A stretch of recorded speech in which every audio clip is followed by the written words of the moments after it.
price of freedom is death. We're coming to get our check. Black first, my brothers and my sisters, how y'all doing? I want to explain something a little bit tardy this evening. It's not on me. Technical issues, last minute. It's not on me. But we're here and we're going to have a good one. We are going to have a good one. I appreciate every single last one of you all for being here with us this evening. Okay. This is going to be a very interesting one. All right. Going to be a very interesting one. I want us to start off by saying, just to monologue a little bit, just to start off a little bit. Let me start off by saying this. What I want us to focus on, and I've been on this ever since Juneteenth, is because I'm acknowledging a pattern to destroy, a pattern for an agenda, and there's a pattern that I'm seeing to destroy a group of people. That's us as foundational Black Americans. All right. I'm going to get into that tonight, but I really am going to get into that with a little bit more historical context tomorrow. I'm doing like tonight is going to be like a part 1, part 2 type thing. All right. Because it's so much, I can't do it all in one live stream. It's going to be a part 1 and part 2, just letting you guys know that. So you guys definitely want to be here tomorrow. All right. But I want to get into this tonight, because this is a lot of gaslighting, and the gaslighting is not just coming from one group of people. It's coming from the dominant society, and they're using buffer classes as a weapon and weaponizing them against us. And we just can't allow that to happen. We can't allow that to happen. So what we're going to do is we're really going to get into it this evening. As we're doing that, before we do that, what I'm going to do is I'm going to play the copyright disclaimer to establish to YouTube that everything we play thus forth is protected under the guise of fair use, because it is. All right. It's all copyright. All right. Fair use. As I'm doing that, what I would appreciate for you all to do is hit that like button. All right. That's what I need from you guys. Hit that like button, subscribe button, share button, all of that stuff. We'll be right back. Copyright disclaimer. Under Section 107 of the Copyright Act 1976, allowance is made for fair use for purposes such as criticism, comment, news reporting, teaching, scholarship, and research. Fair use is a use permitted by copyright statute that might otherwise be infringing. Nonprofit, educational, or personal use tips the balance in favor of fair use. All right. Okay. So we're back. So going to get this started off. So we all know Essence flopped. That's not a secret. Everybody knows that Essence was terrible. So what the Breakfast Club did is they brought the owner on. His name is Richelieu, something. Don't matter, really. I keep forgetting. What's his name? Rich. We're just going to call him Rich for right now. His name is Richelieu Dennis. So he is the Liberian owner. He used to be the owner and CEO. So I'm pretty sure you guys know a owner doesn't always be the CEO. You can own something and not be the CEO of it. CEO doesn't mean owner. So he used to be the former CEO. Then he stepped down because of, some stuff going on. Then they had the Kenyan woman come up there. They had her come up there. Caroline Wanga, she came up there. All right. So when we say that, he's the one who owns it, but she's the one who runs it as the CEO. All right. So there's no confusion about that.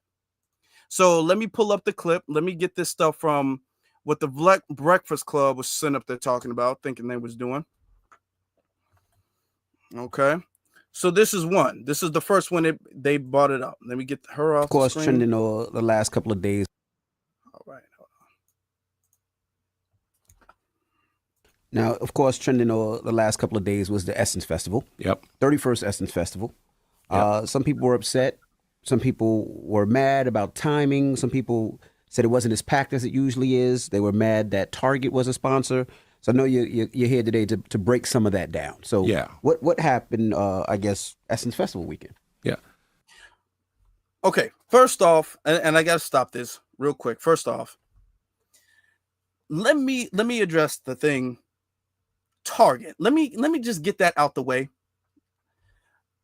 We all understand that there's a boycott. Black people are boycotting Target. Okay, because they roll back DEI. Now, I don't agree with the whole we got to have DEI. I feel like that's a lot of propaganda from the DNC. The whole DEI is for black people. That's propaganda from the DNC. To be very honest with you, we know that's the truth. We know what it is. All right. We know DEI, it mainly put white people and LGBT folk on the pedestal. It mainly gave them a boost, not black folk. All right. So we all, just like affirmative action, we all understand this. They market it as if this is discrimination or counter discrimination for black people, but it's really giving everybody else and their mama a boost, just like affirmative action and all of these other minority programs and set asides and things like that and initiatives. Okay. So I was never on board with the we got to have DEI back thing. I wasn't on board with that. On the other hand, I'm not on board with Target, to be very honest with you. Okay. Target is not black owned. It has never been black owned. Target has had multiple different allegations and multiple different things go on in the controversial issues in the past, anti-black issues in the past. So it's not like I'm promoting Target. My thing when it came to the whole Target thing is, if we are going to boycott anything, let's do it for us and for our economy. Let's not boycott Target and go to Costco because they have DEI. Let's not do that. If we're going to do it, I don't have no problem with it, but let's do it with the sake of our community, not some DNC initiative. Let's do it for us. That was my only thing with it. Okay. Now there are a lot of black people who say, well, you know what? I never shopped at Target anyway, or I very rarely shop at Target. So it doesn't matter to me. If this is what the culture's on, I'm a boycott it. I don't got no problem with it. Target ain't black owned. I'm not trying to advocate for them. But when it comes to the situation with Essence, people keep trying to deflect and say, well, Target is a bigger factor than it in Essence flopping than it really actually is. Target is not that big of a factor. We've shown time after time, video after video, article after article, people are upset because of the cultural erasure of foundational black Americans in Essence. I haven't seen one video where people be all like, man, I would have went if they didn't have Target there. Nobody is saying that. Nobody is saying that. The boycott of Target is not that deep. All right. Not that I'm advocating for Target, but I want us to understand when they keep bringing up, well, you know, Target is a real big reason. That's a way to deflect from the issue. And while they're deflecting from the issue is because they don't want to acknowledge our power and our stance. I want us to understand something about ourselves and our power. When we as foundational black Americans choose to not participate in something, when we choose to sit something out, stay on the couch, go the other direction, when we choose to do that, that's us taking a stance on something. We're taking a stance on something. And that stance brings powerful results. And with one stance being successful, then that will make the other stance even more successful. With one victory, that breeds the next victory and the next victory and the next one. So what they try to do is they want to get ahead of it and say, well, hold on. It's not the stance that you guys took. It's not that at all. It's some other thing. They did that with the situation with the election. Okay. When we said, hey, we want the Democratic Party to do something. Y'all have been abusing the black vote. Y'all have been neglecting us. Y'all have been using us as mules to get you guys in office, and you guys will turn around and tell us you will not do anything specifically for us. But you guys are breaking your back, bending over backwards for illegal immigrants, and we're not going to tolerate this disrespectful neglect. And they thought that we were going to fold. They thought that we were going to eventually say, well, that's the lesser of two evils and go vote. And we showed them that's not what we're going to do. We showed them that that is not what we're going to do. And we took a stance. We said, if y'all don't come up with no tangibles, the reparations that we're saying, we're going to stay on the couch. That's a stance. That was a political stance. Okay. Then she lost. Then what they said, oh no, it's not because of the couch. It wasn't because of the couch. No, it was because of Gaza. It was because of Gaza. No, it was the union vote. No, it was this. Oh, no, it was that. No, they trying to deflect and not acknowledge their refusal to acknowledge the fact that our stance is what resulted in her losing. We said we want our culture as foundational Black Americans to be represented. That's our stance. And because Essence didn't do that, they wound up flopping and completely destroying Essence Festival. They completely destroyed that. What they're trying to do is they're trying to take away from our power by saying it was something else that did it. It was something else that caused this result, not you. It wasn't you. Y'all didn't do nothing. It was something else that caused that, and that's not true. It was not Target that caused that.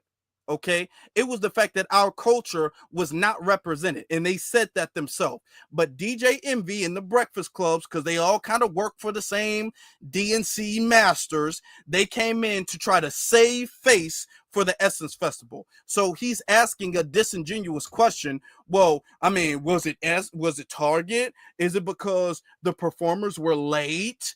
Is it because the lines were too long? I mean, what is it? Not acknowledging the real reasons Essence fell. All right. And then look at what he has to say today to break some of that down. So yeah, what happened? I guess Essence Festival weekend. Yeah. So first of all, a lot of the criticism is warranted. A lot of it is not. Right. There's always an explanation for things that go wrong, and people are always excited to take credit for things that go right. Right. My job is to balance that all out. Right. So we have an incredible team that's running Essence Festival. They have built something that when you look at it, if you look at the scale of what it is today, that competes against the best in the world, right? Without the resources of the best in the world, right? And without the access that the best in the world has, right? So I'm extremely proud of that team. I'm also proud of the fact that they took risks that we don't normally get to take in order to build something better. And some of those risks worked out exceptionally well. Like you go into the convention center, extraordinary, right? We had problems in production with. First off, where is he going? Where is this? Where is he going? There's been a whole minute and I don't know what he's saying. Some things went good, some things didn't go good. Some people are upset, some people are not upset. Taking this long time to explain absolutely nothing. With the mics, that happens, seems to happen more in the Superdome, or in domes rather. But we had problems there. Those problems will be addressed because they're easily addressable. There's reasons for why that happened. At some point, we can get into that if you want to. But look, we had over 40 acts over the 3-day weekend in the Superdome, right? Best talent in the world, and they deserve the best acoustics. They deserve the best production. How many of you guys heard people complain about the acoustics in the Superdome? That's not why people are saying boycott Essence. People are not making this big movement because the Superdome's acoustics was off. The sound from the microphone from the dome, it was bouncing off the walls wrong because somebody opened the window and the sound was going out the window. All of this excuse, he took a long time to say nothing, and they just let him explain. And finally, in the interview, they actually kind of somewhat touched on the situation of Black American culture. They actually did for a split second, okay? So here it is. It's coming up. How did you feel when they turned the conversation because of Target and Caroline, your CEO's past involvement with Target? They turned it into a Black American versus Black African conversation, and that whole thing exploded. Of like, Essence is losing its focus on Black Americans. Yeah, I mean, those are one of the. I mean, I'd love to hear how you guys think about that, but that's one of those ones that I struggle with understanding intellectually, right? For a host of reasons. Let's just talk about the actual facts, right? So, Okay.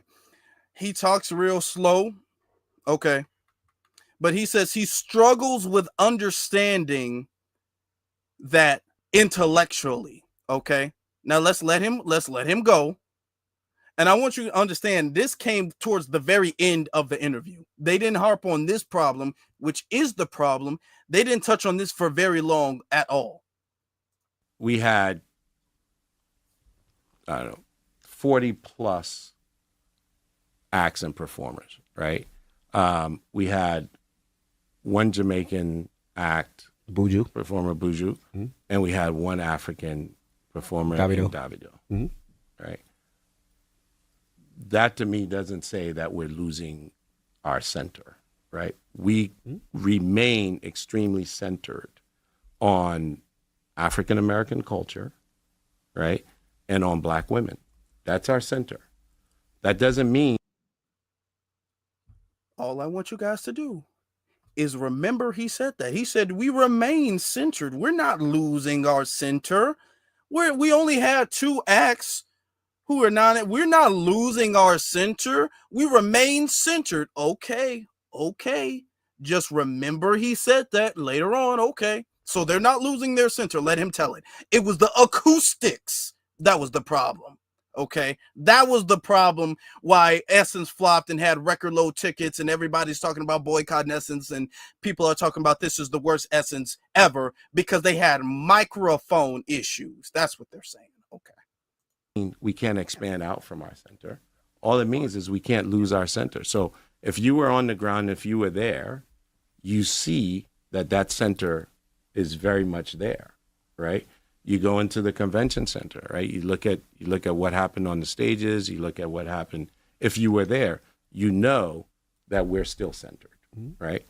But if you were there, you also know that we're growing and that we're broadening because everybody has to grow or broaden. Otherwise, you won't be around, right? There's also sort of the philosophical approaches to these.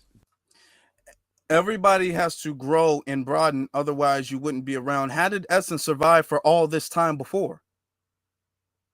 Essence Festival was the same most of its entire existence. How did it survive this long if you got to expand?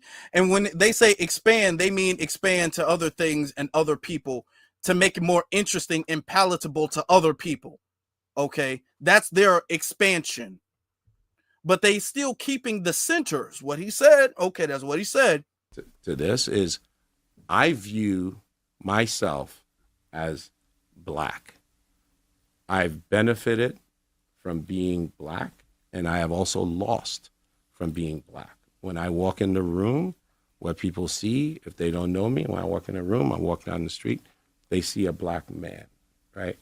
My entire life has been dedicated to uplifting Black. I've focused it on the economics, on the economic side of Black, because that's what I know how to do. That's what I'm skilled at. The thing that I've learned from that is we're much better off when we're focused on our commonalities and we're building on those commonalities.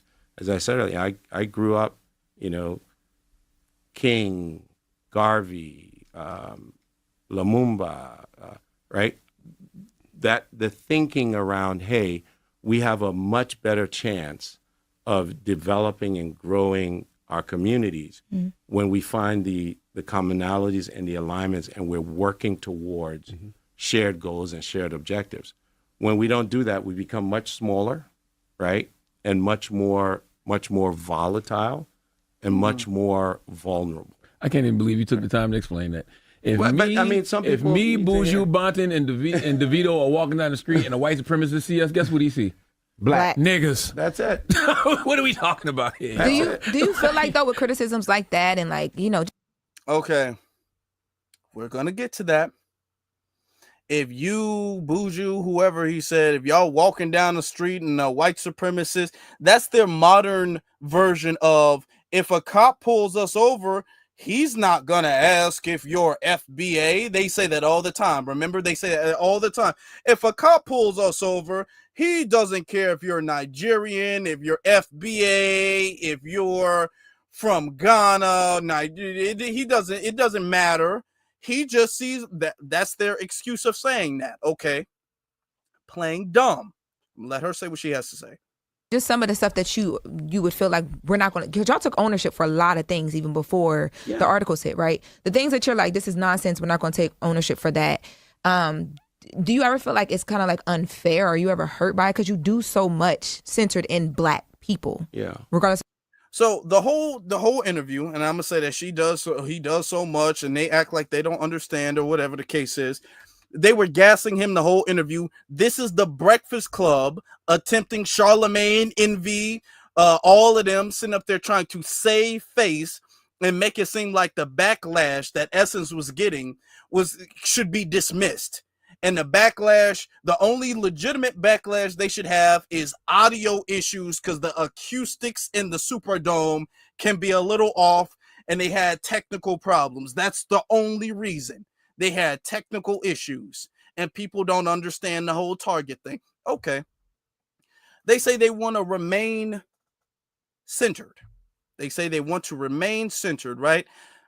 But what is this? What is this? And this comes from Essence, y'all. This comes from Essence talking about they want to quote unquote remain centered. It says the Essence Festival of Culture. The Essence Festival of Culture and the, hold on, let me get my logo off the screen so I can see it. Held an annual in New Orleans, is the biggest festival in America by per day attendance, attracting over 500,000 attendees daily over the 3-day event. The launch signals and recognizes Essence global intent and expansion, aiming to build a solid foundation for its global Black community and bridge the gap. Okay, we'll get into that. Bridge the gap with Nigeria.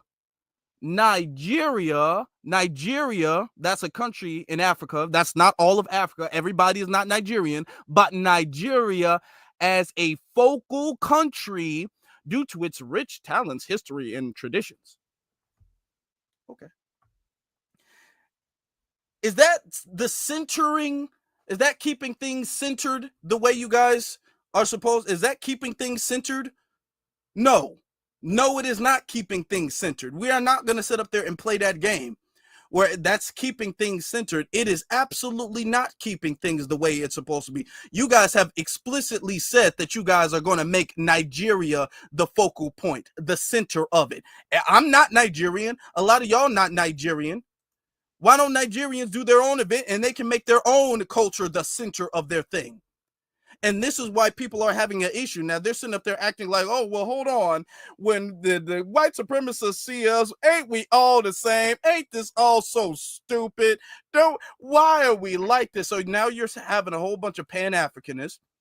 We got to show you guys. We got receipts tonight. We got the whole bunch of Pan-Africanists sitting up there acting like we don't know what we talking about, and ain't we all the same, and why can't we all get along? And I want to let it be known that only gets told, only ever, when we have an issue with something.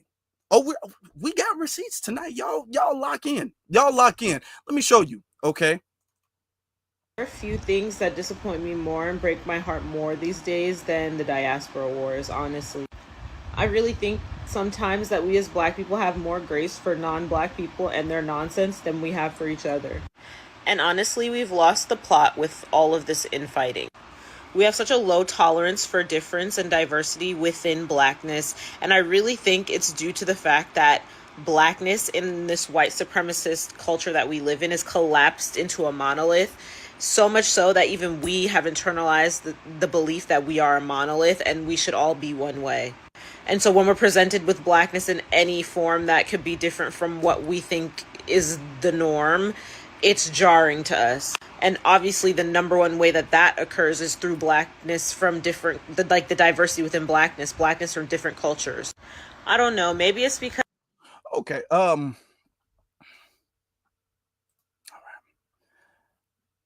Immigrants have been in America for a decent amount of time now, right? They've been in America long enough to have children who grew up and now have children. All right. They've been in America for a good minute. Even the ones that came after the civil rights movement, there were some before, but even the ones coming after the civil rights movement. So this whole our culture is the only culture, that's not new. Now, let's not act like we have not embraced and respected other people's culture. We're not gonna do that. Oh, you guys are getting this way anytime somebody introduce a culture that's not your culture. No. We have embraced everybody's culture.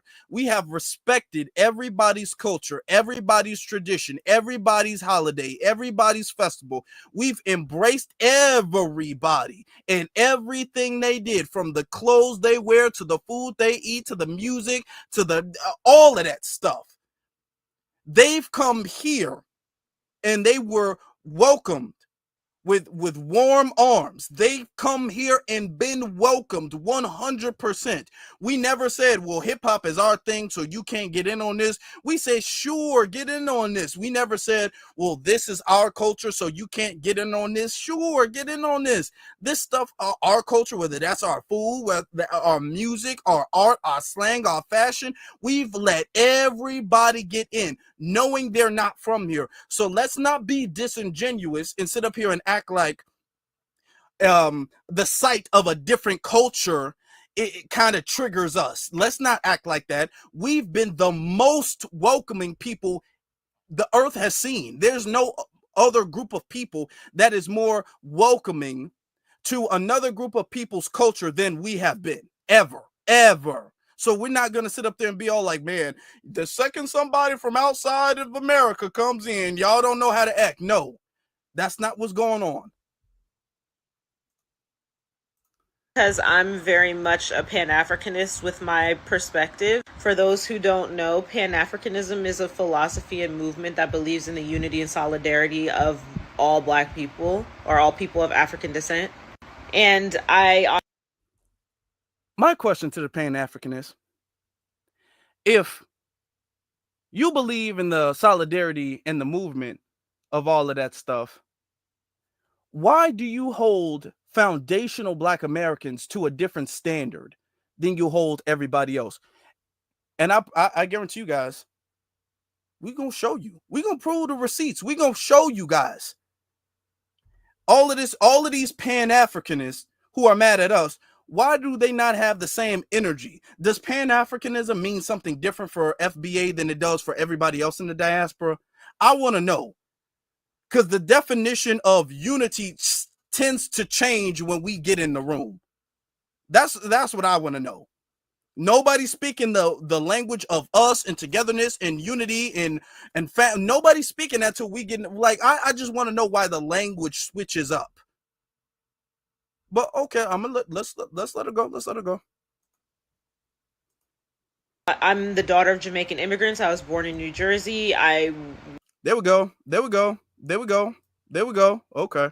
Went to Howard University for undergrad. I studied in Senegal for a bit when I was in undergrad.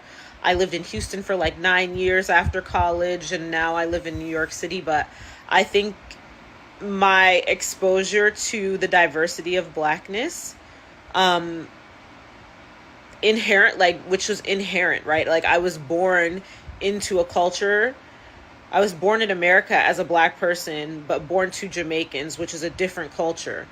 But the Black people that I knew outside of my family and were in community with outside of my family in America were Black American people mostly. And having to understand and navigate our differences was something that I learned very early on. And that is really what made me even want to go to Howard University, right? That made me want to have that experience, because she's bringing up Howard University. I just want you guys to remember that she's bringing up Howard University, because we're going to get into that in a little bit. I recognize that the space that I could navigate in America as a Black person was with Black American people. Like that was the space that I navigated. And I'm not saying like, and also, right, there's the challenge of like being the daughter of Caribbean people, but being born in America, where Jamaican people are like, no, you're not Jamaican, you're American, which I'm just like, okay, but also not really feeling American because I'm not Black American, but I am a Black American. Like, you get me? But also, like, at Howard, I remember when I got to Howard at 17, like, it was. Now, what she said is actually very interesting. I want to touch on that for a little bit. What she said is actually incredibly interesting. All right. The fact that because she's not directly born on the soil of Jamaica, there's a lot of Jamaicans who will say you're not Jamaican. And this happens a lot of first generation, not direct immigrants, but first generation immigrants. They feel like this. And they go through this type of identity crisis. A lot of them do, because their direct homelands often reject them as being a foreigner.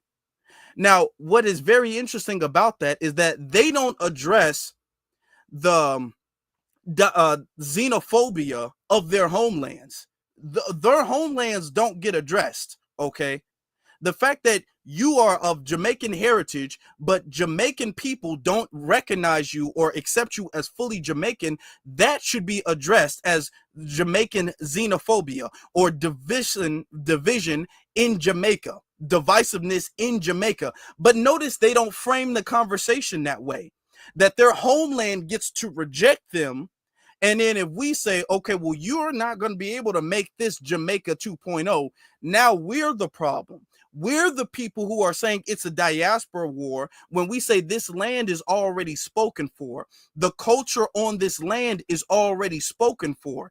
You have an identity issue because you can't fully tap into Jamaica because they've rejected you. That's not our problem. Y'all got to go fix that. But you don't want to go back and fix that or acknowledge that. You want to come over here and make here more comfortable, which means make here more like Jamaica. And we're not letting that happen. And you guys get mad at us for not making more room for you. No, you need to say, hey, we need to have a conversation as Caribbeans as to why there's so much xenophobia and rejection of our own heritage in our homelands. Don't come over here and say, man, I really don't like the diaspora wars and point the finger at us. How are you a Jamaican and saying that you don't feel as Jamaican, or Jamaicans don't make you feel as Jamaican because you weren't born there? That conversation, the conversation of them rejecting their own people, which is a big problem, not just in the Caribbean, also in Africa. That's a very big problem. How do we not have the conversation of them being divisive and them being xenophobic? Okay. How do we not have that conversation? How do we have the conversation of xenophobia when they want to come over here and then move everything off the already made table and put their plate there?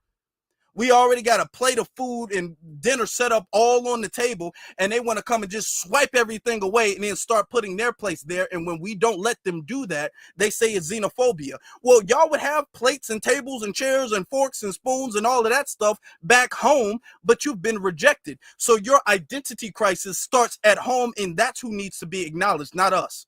Not us. Because the fact of the matter is we are already more than welcoming. All right.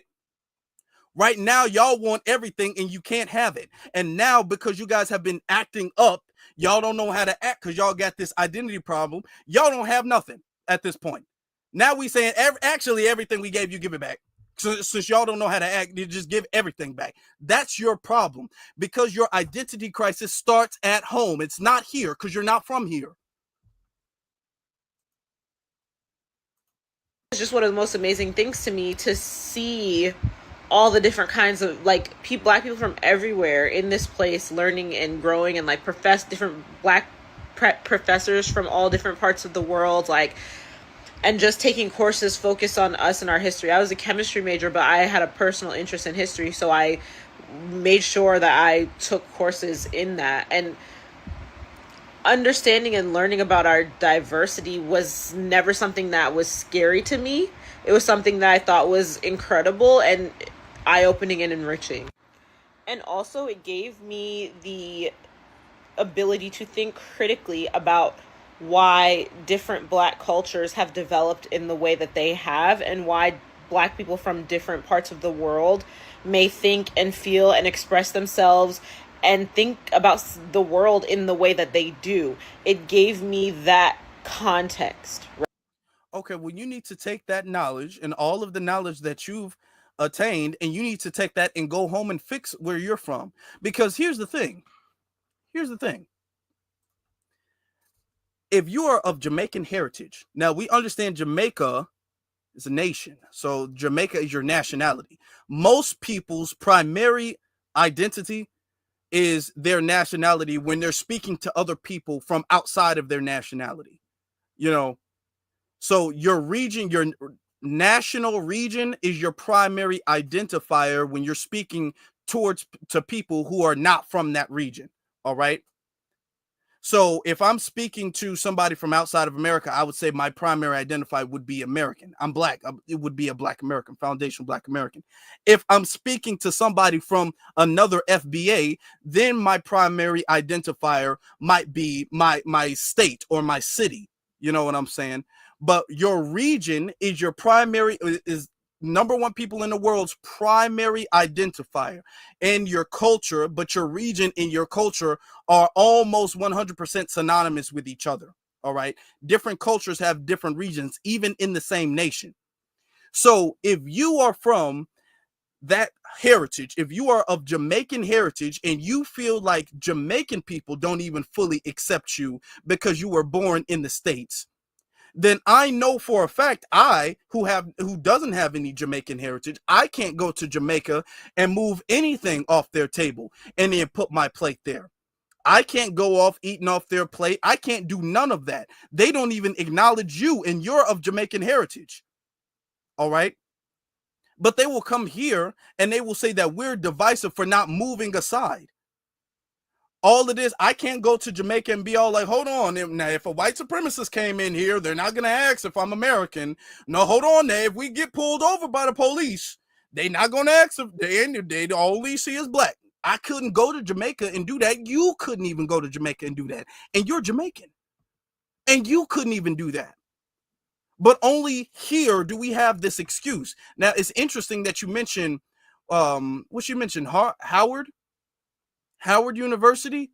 Now, they will say, well, we're all one people and everything is everything. And like the other dude, Rich Dennis, he was all like, I can't intellectually understand and all of this stuff.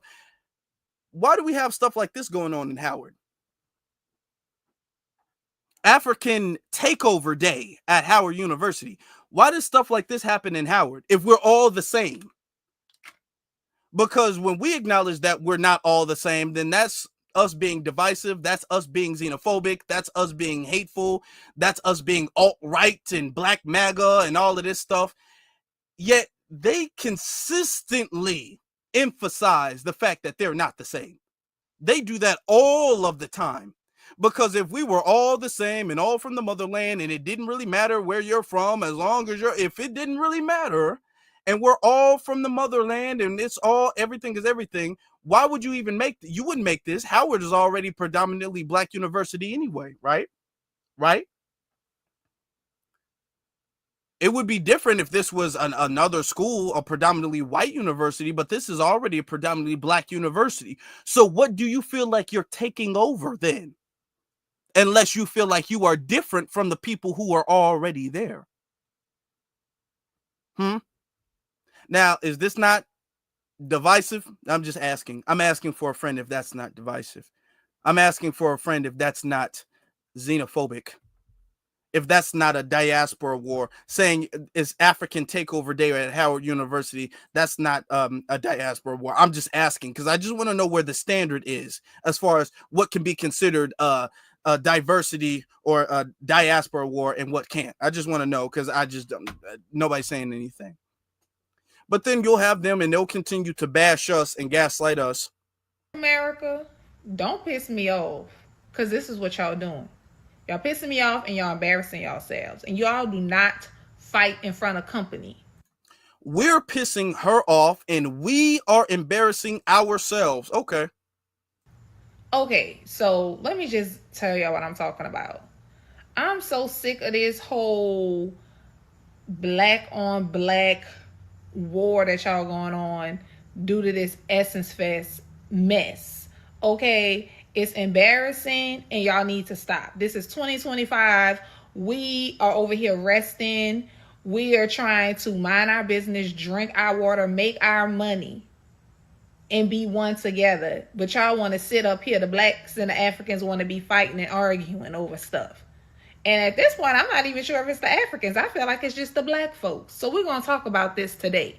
So, well, I mean, yeah, of course it's just us, because it's always just us, because they do no wrong. Not to us, they do no wrong. Okay, we're the only people who need to be held accountable. We're the only people who could ever be blamed for anything. We're the only people, okay? She opened the video up saying, Black America, don't piss me off. Y'all acting up in front of company. She opened up by saying that. So, of course, it's not them. It's never them. It's always us. There's this one content creator. Her name is Tabitha on here. So I was watching one of her videos a few minutes ago, and she was talking about with the Essence Fest, like the leaders or the, the head people in charge, the CEO, she's a Kenyan, another guy that's really influential, he's Nigerian. And basically she's just making this video like the Nigerians or the Africans are trying to basically like steal the money, take over Essence, take over the magazine, steal our culture, things of that nature. She was talking about how at the Essence Festival, they had this whole thing with jollof rice versus jambalaya. They had a lot of like Caribbean and African themes and stuff like that. And basically just trying to make it seem or get the point across or get her point across that they were trying to diminish the African American culture and scene at the Essence Fest this year. And there were so many people in the comments. The comments is what really got me, talking about, African people are trying to colonize the blacks and African people don't like black people and we need to boycott Essence, so no one's going to Essence anymore. Essence is partnered with Target and we're boycotting. And it was just a field of hatred is really what I would call it. And it really, really... That's hatred?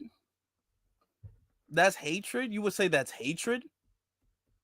That's hatred? Okay. Irritated me for this. Well, I have a few topics I want to touch. First off, we're going to talk about the whole thing with Target and Essence.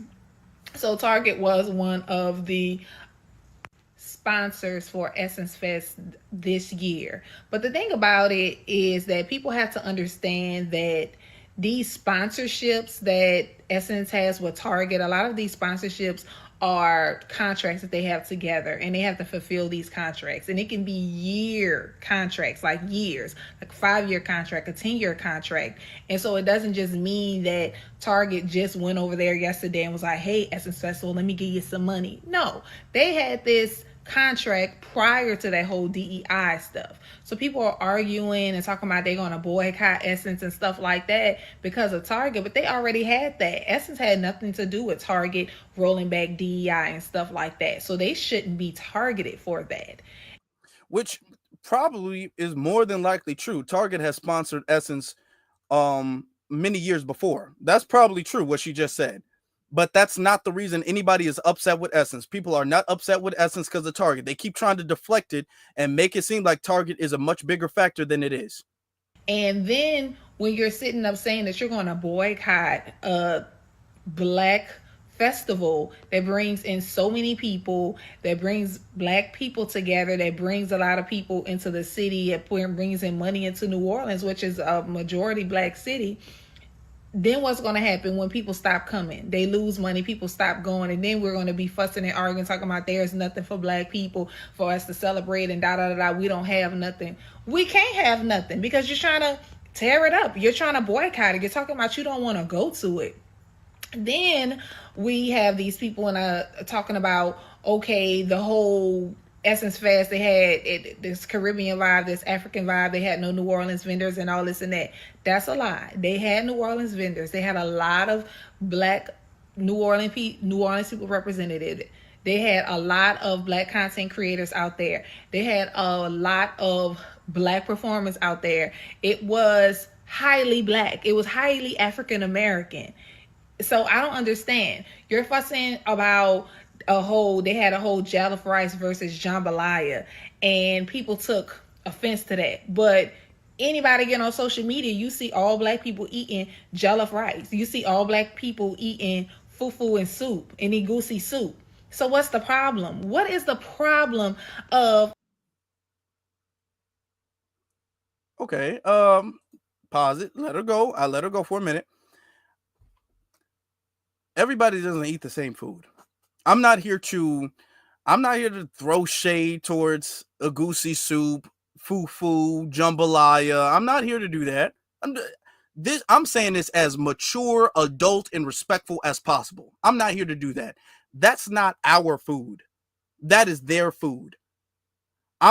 They can eat whatever they want to eat, okay? We didn't grow up eating that. The point isn't the fact that I don't, because y'all don't know, I might love jollof. I might. Let's say for the sake of the argument, I might. That's not the point, and that's not the point anybody was making. Nobody is upset with other people's food. Nobody is upset with that. People in here, we eat other people's food all the time.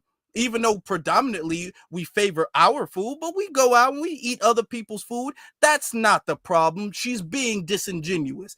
The problem is the fact that an event for our culture, our food should be the predominant food in our cultural event. That is the problem. Okay, the problem isn't we just don't like anything that isn't FBA. That's not the problem. There's a lot of FBA that eat other people's food. There's some that do, there's some that don't.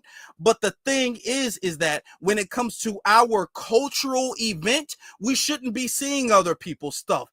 That is the problem. So when people tell you, hold on, but don't you like this? Don't you? No. If there might be a black person, yeah, you might like Mexican food, for example. You might really like Mexican food, tacos, chimichangas, quesadillas, all of that stuff. You might really like that. When you go to a Black American event, you're not expecting to see quesadillas. You're not expecting to see that. Okay?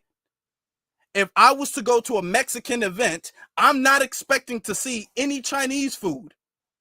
Even though there might be a Mexican that eats Chinese food, I'm not expecting any Chinese food at all to be at a Mexican event. If I was to go to an African event, a Nigerian event, if I was to go there, I'm not going to expect them to have cornbread there. Because that's not how they get down. That's not what they do. I'm not expecting them to have that. Okay? If I was to go to a Jamaican event, I wouldn't expect to see, and I know they copy some of the stuff. I'm not expecting to see collard greens because I know they don't cook that. And if they did, they washed it in the bathtub like Kamala Harris did. And I'm not going to eat it. I'm not expecting to see their stuff. They might eat it, but at their cultural event, that's the point. Let's be adults and tell the truth. At a cultural event, you are expecting to see your culture be represented, whether that's food, fashion, music, clothes, games, jokes, all of that. You're expecting to see every bit of your culture be the predominant thing represented there. Okay? Our food should be the predominant thing, really the only thing, to be honest. It should be the thing represented there because it's about us. You guys took the jollof rice, made that super big, and then jambalaya in the small little font, the small little thing, making sure that you guys pedestalized jollof rice, just like you guys already said that you guys were going to do here. You are going to make Nigeria. Jollof rice is from Nigeria.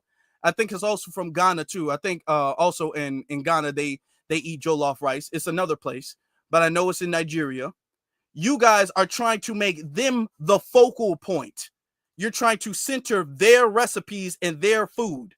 So it's not like, oh man, y'all afraid to eat something besides chicken? No, we're not afraid.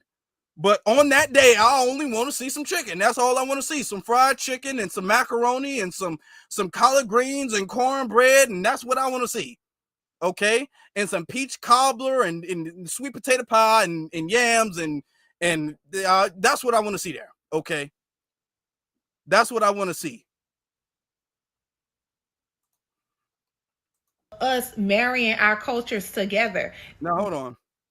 You see all black people eating jollof rice. You see all black people eating fufu and soup and egusi soup.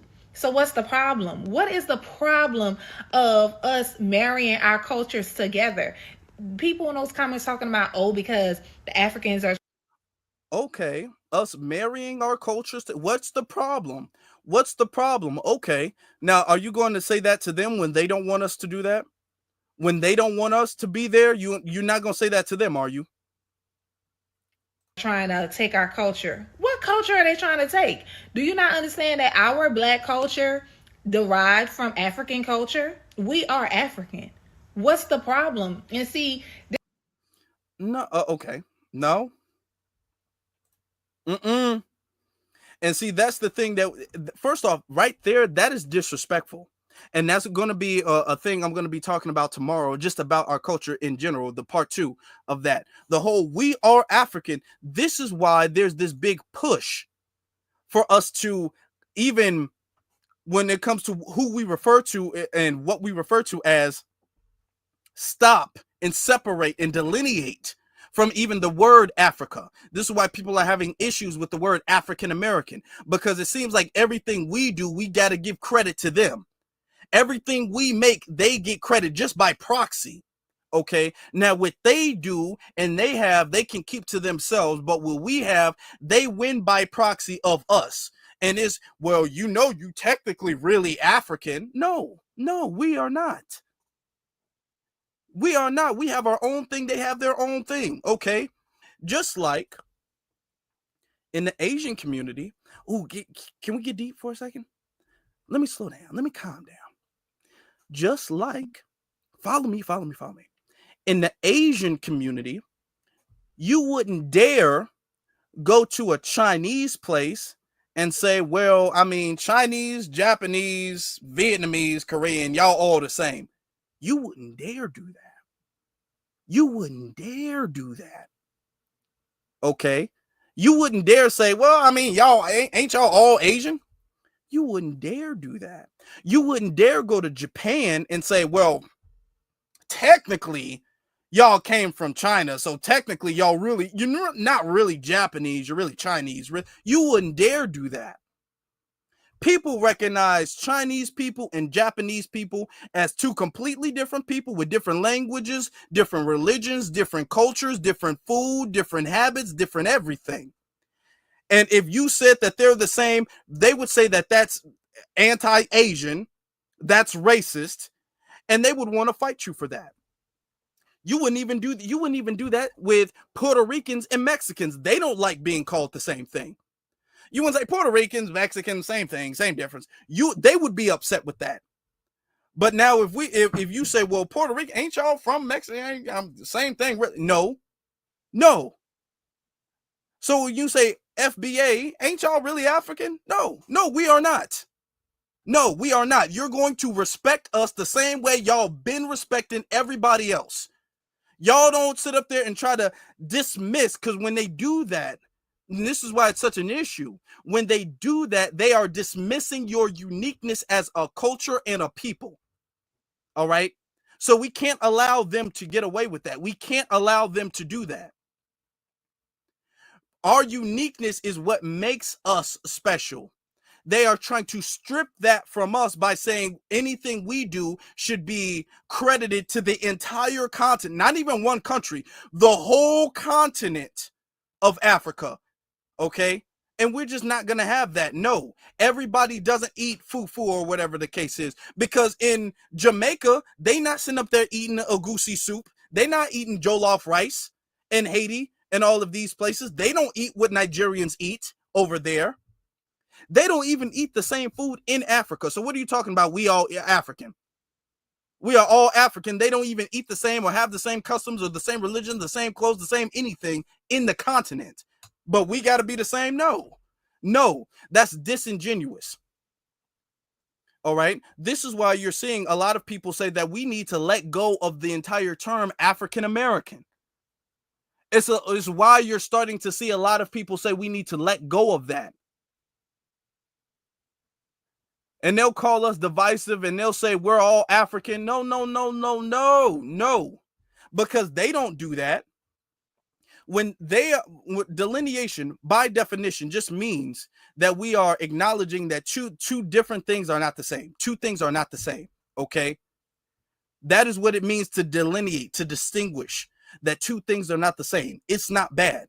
The thing is that we have been culturally taught not to do that as far as the African continent and the black race as a collective. And everybody else has been on that page. This is not something new. This is something that has already been done. When we say this is delineation, that's a term for what we are doing and acknowledging and speaking on, but it's already done. Delineation is not a thing that you can either have or not have. It's either there or not there at all. We've always been delineated.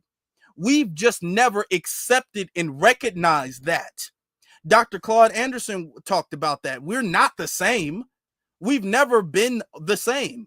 We've had an ethnogenesis. So by definition, we're delineated. We've always been delineated, but we've been taught that we shouldn't acknowledge that, and we should acknowledge Africa as we're lost people from Africa. And we shouldn't acknowledge our roots in America. We should always acknowledge Africa and only center Africa and acknowledge that. And we've been taught to reject our delineation. That's the problem. And at this point in time, this people saying it's a renaissance, I agree. At this point in time, we are just now finally acknowledging that, okay, well, I guess we should acknowledge and embrace our delineation. Something that we've been rejecting for the longest time that everybody else has acknowledged. Look at this. Okay. From immigrant dreams to doctoral degrees, meet 23-year-old Anna B. Zamar, the 23-year-old Haitian doctor. This is the 23-year-old Haitian doctor. Notice this is delineation by definition because she's distinguishing herself. That is what it means. She's differentiating herself from the rest of other black people. She is not no 23-year-old. She's delineating herself even from the Caribbean. It's not even a 23-year-old Caribbean doctor. Okay. She's saying, no, Jamaicans don't get this credit. Brazilians don't get this credit, or is that the credit? Jamaicans, Barbadians, Panamanians, Trinidadians. Oh, they don't get this credit. Only Haitians do. That's delineation by definition. Let me move this thing. And here's what she says here. Let me move my logo off the thing so I can read the prompt of what she has said. This is what she said. 15 years ago, I came to the United States as an immigrant. No English. No handouts. Okay, no English, no handouts. Just determination and hard work. Y'all don't let them get away with this stupid ass lie.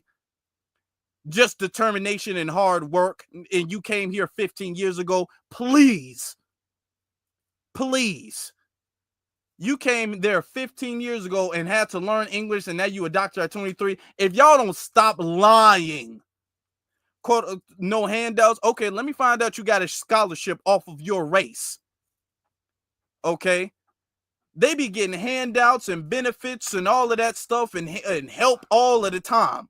And then the second they get some type of award, they be all like, man, I'm a Haitian, and Haitians, they just be hard working people with no handouts, no English, no nothing, just determination. She continues to say, today, I graduate with my doctorate in pharmacy at 23 years old. Underline, hold on, to the culture that made me the person I am today. Then she starts speaking in another language. you know, and just to the culture. Oh, so it's not all black culture then. Oh, we're not all the same. We're not all from Africa. Now, when they do something good, they're not from Africa. When they do something good, they're from their nation and they represent their nation. Okay. They are immigrants. It ain't no win for black people. It's a win for them. And they taking this home for themselves. She's not even saying to my culture in the Caribbean. She's saying my culture in Haiti. Oh, okay, but we divisive. Then she continues to say, I faced so many battles during those years, but with God by my side, I've accomplished my biggest goal yet. Thank you to everyone who contributed to my success. Okay, all right. Okay. Is she going to identify as an African Haitian? Is she going to have to acknowledge her African roots as a Haitian woman? Is she? Or is that standard just for us? Is that standard just for us? Now, when they say, hey, we doing it and we great and because we Haitians, you don't see the Pan-Africanists get upset about that, do you? You don't see the Pan-Africanists get upset about that. Now, do you? Okay. Okay. You don't see that. Yeah, because these people will put their nation and them really them being an immigrant first. They'll put them being an immigrant first. Hold on. Let's get to it. Let me get to it. Hold on for a second. Let me show you this. I thought that this was very interesting. Look at this. An African living in the United States, I used to share the same sentiment that Africans share about African Americans because I had a hard time when I first moved here. People used to always tell me, you're not black enough, you're an Oreo, you're secretly white on the inside, as if I wasn't literally from Africa. But I now understand after living here for 8 years that black in the United States is a very specific criteria and anything outside of that just doesn't fit. But I want to help African Americans understand that Africans coming to the United States are immigrants, first and foremost. Then they are Nigerian or Senegalese or whatever country they're from. And then at some point, they are black. But Africans don't put black high up on their identity well, as much as African Americans do. All right. Thank you. Now, I don't think you probably know what you're doing, but I want to thank you for it. I want to thank you for that. Because, see, when we say it, they'll say we're lying. When we say it, they say we're lying. Now, you probably don't know you're telling on yourself. I don't think you do, but you are. But I want to thank you for it. I want to thank you for it. Because when we say, well, no, we see black as being our priority, they'll say us too. What you mean? What you mean? No. No. When the cop pulls us over, all he see is black. So nothing doesn't matter. No, now you don't know it, but yeah, y'all put being an immigrant first and foremost, and then your nation. And then black. Black is never at the top. You guys are never black first. You guys are never promoting that above everything else. Oh, no. Which is why when you guys win an award, you guys will go shout out your nation. You will acknowledge your immigrant status and then shout out to my nation because that's how you guys see yourselves. And when we say that, y'all will say we're lying. Well, thank you for confirming what we have already known to be true. And that is for legitimate reasons on both ends. And so when an African is coming to the United States, they're thinking to themselves, okay, I'm an immigrant here. I have to do my best for myself and my family back home. The sacrifices that took for me to get here were no light work. Okay, so I need to really align myself with what's going to make me successful in this country. And because it's the United States, it's the dominant culture, which is white American culture. And so Africans are going to instinctively ally themselves with the culture that's going to give them the most success. I mean, African Americans even admit that they have to code switch to be successful here because that's what brings success. And so Africans are like, all right, we'll do that. And it also doesn't help that for a long time, Africans are fed a very negative view of Black American culture, and that's its own propaganda. But because Africans are so conservative and they're coming. Okay. Oh, let me get to that. Let me get to that. Hold on. Let's not tell no mistruths now. Let's not do that. No. We not gonna do that. The thing is, y'all keep bringing up code switching and missing the point of that. When we code switch, it's not a cultural switch. We don't turn our culture off for the most part. That's not what that's not what happens. What we'll do is we'll lower some of the urban dialect that we have, and we'll make our dialect a little bit more our dialect and expression. It's all language, all of that is expression. We'll make our expression more corporate at the job. We don't take that back to the crib. See, that's what makes it code switching, because that's at the job. And it's not like we're sitting up there kissing white ass or doing anything. We just express ourselves in a more professional and corporate manner at the job. And then when we get home, it's like we can take that jacket off. All right. That's how we do it. That's what code switching is. You guys are trying to be more like them. That's not the same thing. Okay, you guys are being more like them culturally and having the same views and ideologies they have is not the same thing at all. That's not code switching. Okay, that's you willfully adapting and conforming to their ideology in culture. To a country where Black Americans have been labeled as the antithesis to this conservative traditional family values. They have, if anything, more in common with like Southern Baptist white racist people. But that aside, going back to identity markers, Black Americans put Black first and foremost, and then everything else goes below it. And so they're thinking when another Black people come to our country, they're going to want to integrate with us, the other Black people, because duh, Black comes first. And they get quickly disappointed in realizing that for Africans, Black and the identity and that coming is not first. Their immigrant identity comes first, and then their country. And if anything, for us as Africans to feel like that's my brother, that's my brethren, or whatever, you have to come from the same tribe as us, because we have so many Black people around, we don't automatically pre-select for Black. But Black Americans don't have so many Black people around, have had to defend and protect their culture amid.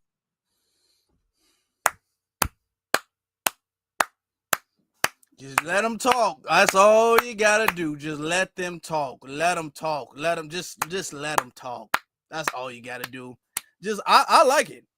I like it. She don't know she's telling herself she is, but I like it. I like it.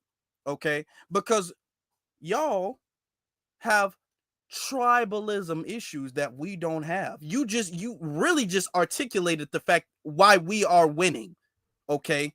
Why you have to come over here, because the tribalism issues, the whole if you move out you're not really from here and we're going to reject you if you're born in another country, that tribalism and division issue, and that those problems that the Jamaican woman was talking about, that you are talking about, and you're African, we don't have here. These tribalism issues where we see ourselves as a tribe before we see ourselves as a race, that is foreign to us. That ideology is foreign to us. We have never operated that way, where we saw ourselves, first off, we're all in the same country, but we've never seen a tribe versus we don't have that problem here. Now, if y'all want to say, well, y'all don't really have tribes here, we don't have that problem when it comes to cities. Okay, we don't have that problem when it comes to, well, that's that city and it's my city versus that city. We don't have that problem. Okay, we will advocate for another. We will have a protest in one city for something that happened in another city. That's how locked in we are as FBA. Where the situation with George Floyd, that happened in one place, and there was protests all around the nation for what happened in one place. Okay, we don't have a thing of, well, if that happened over there, then that's their problem. We don't do that at all. That's what you guys do. You guys will look at it like, well, they're not a part of my tribe, so it's not my issue. We don't look at it that way. We have not looked at it that way, even when it comes to the world. This is why we were protesting and fighting against apartheid in South Africa and fighting for Ethiopia's freedom when they were trying to invade Ethiopia. This is why we were helping them out with that. Because we've never seen it like, hey, that's them over there. We've always seen it like, okay, well, we got to work together and we got to stick together. Y'all have been the issue. Now, are Pan-Africanists going to say anything about that? Because they're mad at us. They're pissed off at us. We're the problem. We're the ones causing the issue and the division and the fighting and the diaspora wars. We're the problem, not them, right?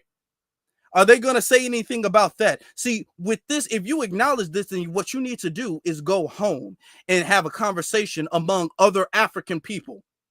People from your tribe, people from outside of your tribe, people within your nation, people from outside of your nation. And you need to acknowledge to them that this is a problem that you guys need to solve. Don't come over here and say, well, what we need to do is because we got problems at home. Y'all need to make more room for me. That's not what's going to happen. We're not going to do that.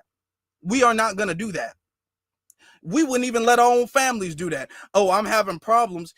I'm having problems at home, so I'm going to just stay over here. So I want you to clear out your room to make room for me. No, you better go home and take care of whatever that is. You need to go home. You are not going to make this your second home because you're too scared and you don't have the strength of character to fix your own problem. We're not going to allow that because the problem's not going to get fixed. The only thing is you guys are going to bring your problems here. And that's what we're dealing with right now.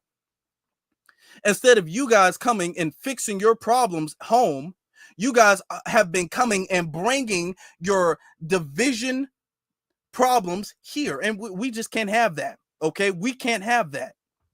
So she doesn't even know. She's trying to give an explanation as to why Africans behave the way they do. And she doesn't know. We've been saying this. You're just confirming what we've already said, what we already know to be true. We've been told you guys this. This is your problem to fix. Okay? Because why would you guys even see yourselves as tribe first? Imagine that. And then you want to come over here and talk about us. You want to talk about some unity that doesn't exist in the land you're from, and you're not trying to make it that way. They're not trying to unify Africa. They're not trying to do that, but they're coming over here trying to do that here. No. Oh, no, no, no. Y'all not going to sit up here and bring us your problems because you're too afraid to fix your problems. No. It's a dominant white culture, and so they already pre-select and are overprotective for Black. And so that's why I think at the core of it, there's like a deep misunderstanding because of not realizing that we put, where we put our identity markers and what we put first and what we prioritize are so different culturally because of our differences in trauma, realistically. And so it does make sense that Black Americans will be like, oh, my people, my brethren. Can somebody tell this to Charlemagne? Because Charlemagne said, now, hold on, I don't understand it. When a white supremacist see us, he only see Black. Why don't you explain this to Charlemagne? Because he acting dense. Come here, and Africans coming to the United States are like, I'm just trying to make it here. Like, it's a lot of work to immigrate to the United States. And so y'all can stay over there, and I can see why it's hurtful, and I can see why it's taken personally. And I can see the deep misunderstanding and the betrayal that African Americans feel. But it's unfortunate, and that's just a reality. But if we can talk about it from this perspective. It is not a feeling of betrayal. It is the reality of betrayal. And admit that you got what you guys have done. Be truthful and acknowledge what you guys have done and what you guys are doing wrong. It's not something you guys have done. It's something that you guys are doing wrong. Okay, because let me say this. There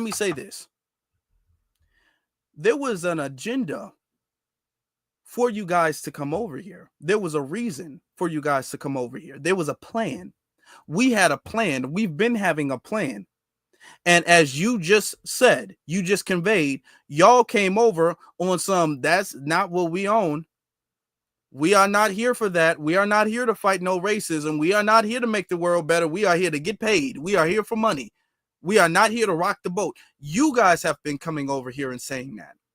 Many of you guys have been coming over here saying, well, I don't want to rock the boat. I don't want to get in trouble. That's what you guys have been coming over here doing. And that's turned into you guys actually being used as tethers and weapons against us. You guys have been disrupting what we had going on and bothering and becoming a barrier to success for us. Okay. So with that culture of I'm not here to help, it's very easy for them to pick out people who actually go against us. With the culture from immigrants coming here for selfish reasons, not reasons of unity, not reasons of fighting racism, not reasons of any of that. When you guys come over here with selfish ass mentalities and their disloyalty, when you guys come over here with that, it's very easy for the dominant society to say, oh, well, there goes a Myron Gaines over there. There goes a Brian Donalds over there. There goes a Candace Owens right here. Okay, well, there goes a Coleman Cruz right here. All right, and there goes Obama. Okay, cool. It's very easy for them to pick tethers out the bunch because culturally, you guys have this issue. That's the problem. And now we're starting to see we're doing pattern recognition, and we're analyzing where we are and why we're not where we're supposed to be. And that's because you guys are easy pickings for them to go against us, because culturally y'all have problems at home that you're not fixing and you're bringing here. That's the reason. That's the reason. Now, you don't want to tell the truth about it, but that's the truth. That is the truth. And how you identify is very important. I agree with what she said, which is why the identity of African American is an identity that we're divorcing ourselves from. This is why we're using more specific lineage-based terms like foundational Black American. This is the reason for that. This is the reason. And now, because we're doing that, now we're starting to see a whole bunch of people try to like claim that they're like first gen Black American. They're doing that now because we're not saying African American. Now they're saying like they're the first gen Black American and all of that stuff. So now, yeah, let me get into that real quick. Hold on. Man, this needs to come up. Hold on. Let me pull this up real quick. All right. Look at this. Across the globe united to demand reparations from the American peoples across the globe. Now, she's non-FBA. You can see she got a Jamaican flag in her background. She's also half Jamaican, half something else, some other Caribbean thing. I forgot. American peoples across the globe united to demand reparations from the West. We could end this empire today. I don't know what the fuck it is with this weird. Now, she's saying if African people from around the world came together and united and demanded reparations, we could end the empire today. Ma'am, we've the one been saying that. That was the plan. That's what was supposed to happen. We've been sticking to the plan. Y'all ain't. That's the problem. She's sitting up there preaching to the choir. We the ones who originated the plan, put the footwork in for the plan. We've been the only ones sticking to the plan. Y'all been the ones out here saying, I'm going to do my own thing. I'm not about to stick to that. I don't want to really rock the boat like that. It took me too long to get here. Y'all have been the ones on that page. Sitting up there saying, I don't even think we deserve reparations. My people was never a slave. Yeah, Yeah, you sitting up there preaching to the choir like this is something that we ain't been near, because we sitting up there saying, okay, well, if y'all not gonna follow the plan, then we're gonna have to make a new plan. Now you want to sit up there and pull up the old plan like that's something we ain't been on. Y'all have been the one who dropped the ball and didn't do your part of the plan. That's been you guys. We've been the ones sticking to the plan for generations, and y'all been saying, I'm not here for that. And now we're saying, okay, fine. Then let's go back to the drawing board and make a new plan. Now y'all saying, wait. Hold on. If we stick together, now hold on. Y'all don't understand. If we stick together, we're gonna be that much stronger. No. You're a day late and a dollar short, baby. You ain't doing that. No, we're not doing that. Y'all have been the ones who dropped the ball. Ass obsession that Black Americans have with holding ourselves and the fact that we are descendants of slaves over everybody else. But now she's referring to herself as a Black American. Peep that. The obsession we have with holding ourselves, she's referring to herself as a Black American. Okay. But I just want to she's not FBA on any side of her family. Remind y'all that there are descendants of slaves, African descendants of slaves, all up and down the Americas, baby. As a matter of fact, the majority of enslaved African people didn't even come to these shores. They went to the shores of the Caribbean and South America. People love to uphold Black American resistance as the crown jewel of all African resistance. And let me tell you, okay, we owe a lot of thanks to our brothers and sisters in Haiti and Jamaica, because without them revolting when they did, we would not have been free when we were. The Haitian Revolution.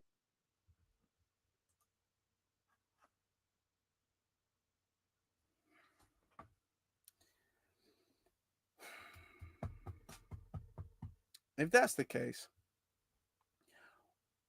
what's going on with Haiti right now? If that's the case, what's going, and I want you to understand that's also a part of our erasure too. The part of our erasure is anytime we have a victory, our victory and our glory, our greatness gets stolen from us and given to somebody else. Our credit gets stolen and given to somebody else. Everything we do, whether that's inventions, music, art, food, revolutions, all of that stuff gets stolen from us and accredited to somebody else. Now Haiti, which ain't got nothing to do with America at all, their revolution, and we've had revolutions before them, but their revolution somehow is the reason we're all free. They're not free today, but okay. All right. Let's let her explain that. Let's let her explain where she's coming from with that. Literally destabilized the Western Empire that existed in Europe.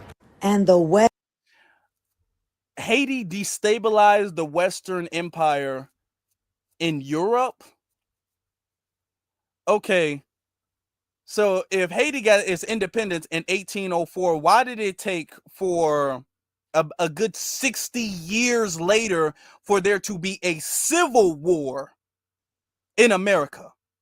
And the reason why that's not true is because America was its own independent country at that time. And America did not need the French. America didn't need them to be independent. America didn't need them to become a superpower because it continued to do so even after the French lost. America didn't need anybody else. Cotton was king. America was popping with slavery. America didn't need nobody else. So nobody else's revolution has anything to do with us because it didn't factor in, destabilize anything. The American Civil War had nothing to do with Haiti. West has never let them fucking forget it, which is why they're in debt right now. While y'all boast about the profitability of Black American culture, our tax dollars are literally being used to bomb children in Somalia. They are being used to work with Kenya so that we can have boots on the ground in Haiti. Your tax dollars are going to AFRICOM that is actively trying to destabilize the Sahel states that are looking for independence from the West right now.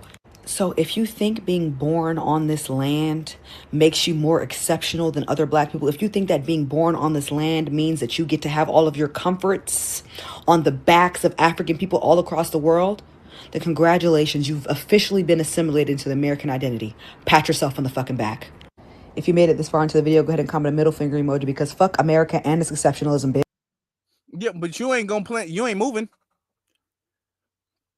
She got foreign flags in the background, living in America, talking about F America. Yeah, when are you gonna move then? When are you gonna move then? No, we're not doing that. And she has other videos and stuff like that of her being a damn Democrat shill. No, we're not doing that. All it is, well, why can't we all get along? Why can't we all stick together? And y'all being so xenophobic and divisive and all of this stuff. Oh no, we're not. We're not about to let y'all gaslight us like that. We're just not about to do that. We're not about to do that because y'all will say we're divisive and we're hateful and xenophobic and you don't understand. Why can't we just marry everybody's culture and everybody just get along? And then we got to deal with stuff like this. Me with my 40-something plus dollars an hour blood clot job. Talk to me with my 40-something plus dollars an hour blood clot job. Talk to me, you fucking worthless ass motherfucking no good ass fucking Americans. That's why they keep y'all asses in whips and fucking chains. Y'all don't have no culture. Y'all don't have nothing. Y'all don't have shit. Tell me what kind of culture y'all have in this fucking country. Black Americans don't have shit.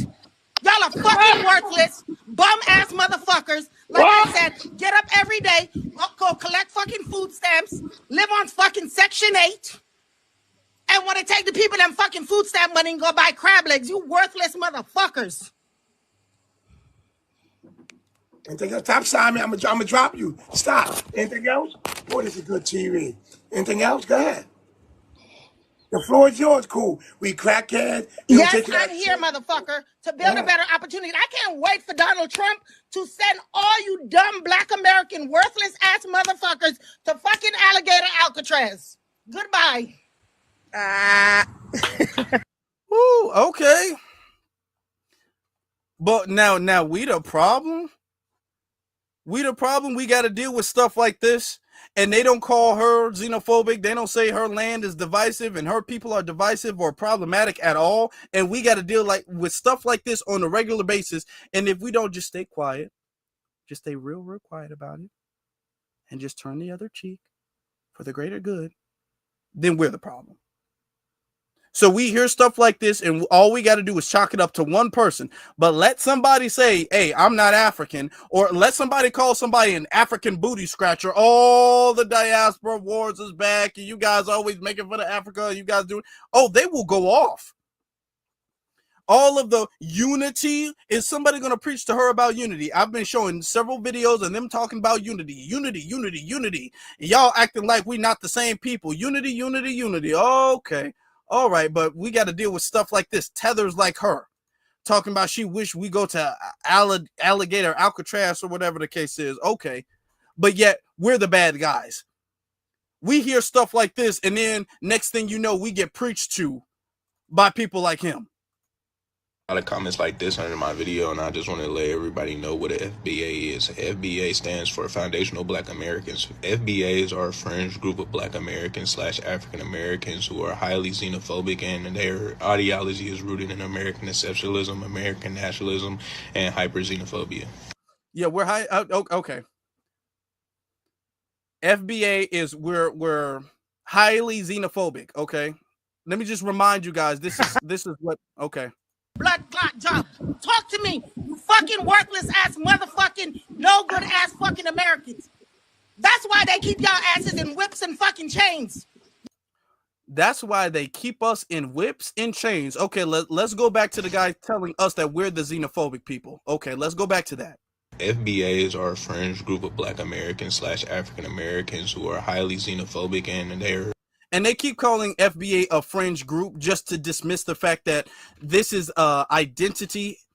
Okay, well, it's not something you identify with. It's a lineage. It's just the name for a lineage. Okay, it's not no fringe group of people online. You can ask Kamala about that. You can ask Fat Joe about that. You can ask Essence about that. We're a fringe group of people online sitting up there tearing everybody who disrespect us. Okay, all right. ideology is rooted in American exceptionalism, American nationalism, and hyper xenophobia. They want to detach themselves from their African identity and be founded in the American settler colonies' ideal of what it means to be American. FBAs are connected to and related to the ADOS movement, which was founded in the 90s/2000s. You will see a lot of similarities between the groups. A lot of these groups preach reparations, black capitalism, American exceptionalism, homophobia, transphobia, etc., etc. And now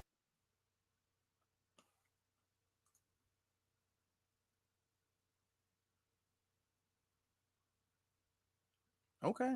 Hey, look, Pride Month is over, but let the brother live. Let the brother live. I guess that's an issue too. Let him or her, whatever their pronouns are, let them be whatever they identify as and want to be. You know what I'm saying? Okay. We're not here to judge. We're not the bedroom police. Okay. I mean, just express what your real issue is. That's it. Okay. We advocating for reparations, but we too xenophobic with it. Okay. All right. All right. You go ahead and you finish, ma'am. Since the Trump era, anti-immigration. FBAs were founded by a man named Tariq Nasheed in the 2000s. Tariq Nasheed is a right-wing grifter. Tariq Nasheed is his own case for a whole nother video. But FBAs are a group in which if you do not perform African Americanness or blackness in their way, they call you a tether, which in simple terms means that you're an imposter. You're pretending to be African American and you're not. This is also one of the telltale signs that if you're dealing with the FBA, if they keep using the word tether, or they just come out and say they're FBA.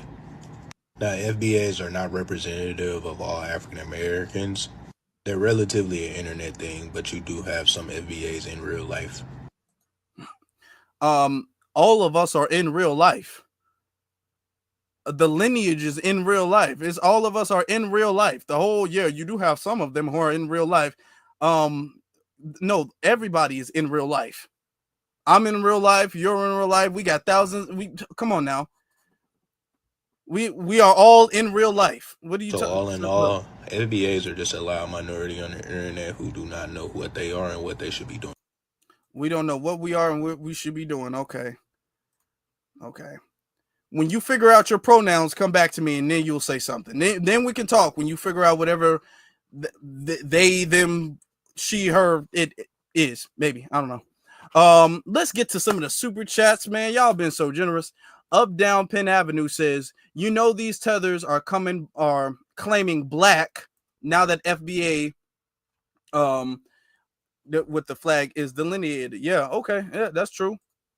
Now they're saying they're black American. When we're gonna get into that tomorrow.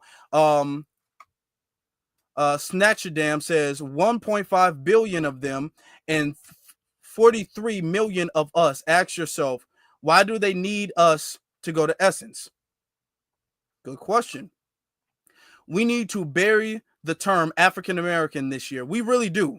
And I'm glad we're having this conversation. I'm glad we are. Okay. Let me see. We have Ari Girl 5550 or 5050 says, believe him when he says he'll deport homegrown now. It says, what's the plan? Educate, training, and teach in trades. Job and entrepreneurship.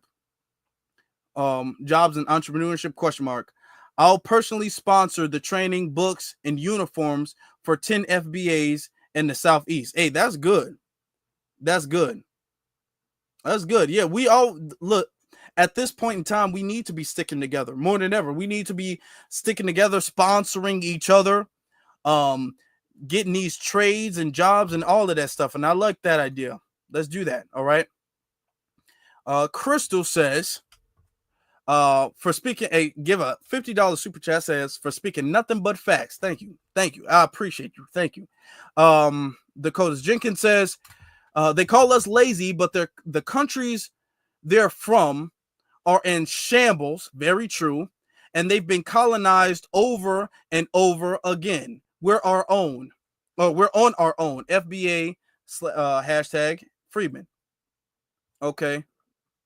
Then we have another one from Chandler. He says, get them likes up. Everybody, let's get these likes up. Let's get these likes up. Let's hit this like button. Let's hit this like button. Now we'll be preached to. We'll be called divisive. We'll be called everything but a child of God. They'll say that we're wrong and we're just terrible people. Let them call it. Let them say it. Right? We're just bad. But all of this division and Pan-African and all of this stuff, and hold on, all of this stuff we get called.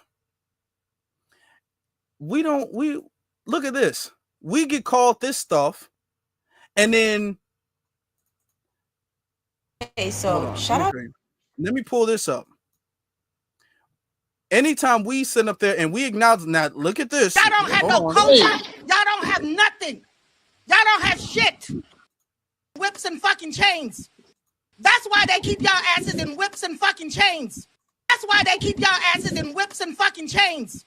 That's why they keep y'all asses in whips and fucking chains. Okay.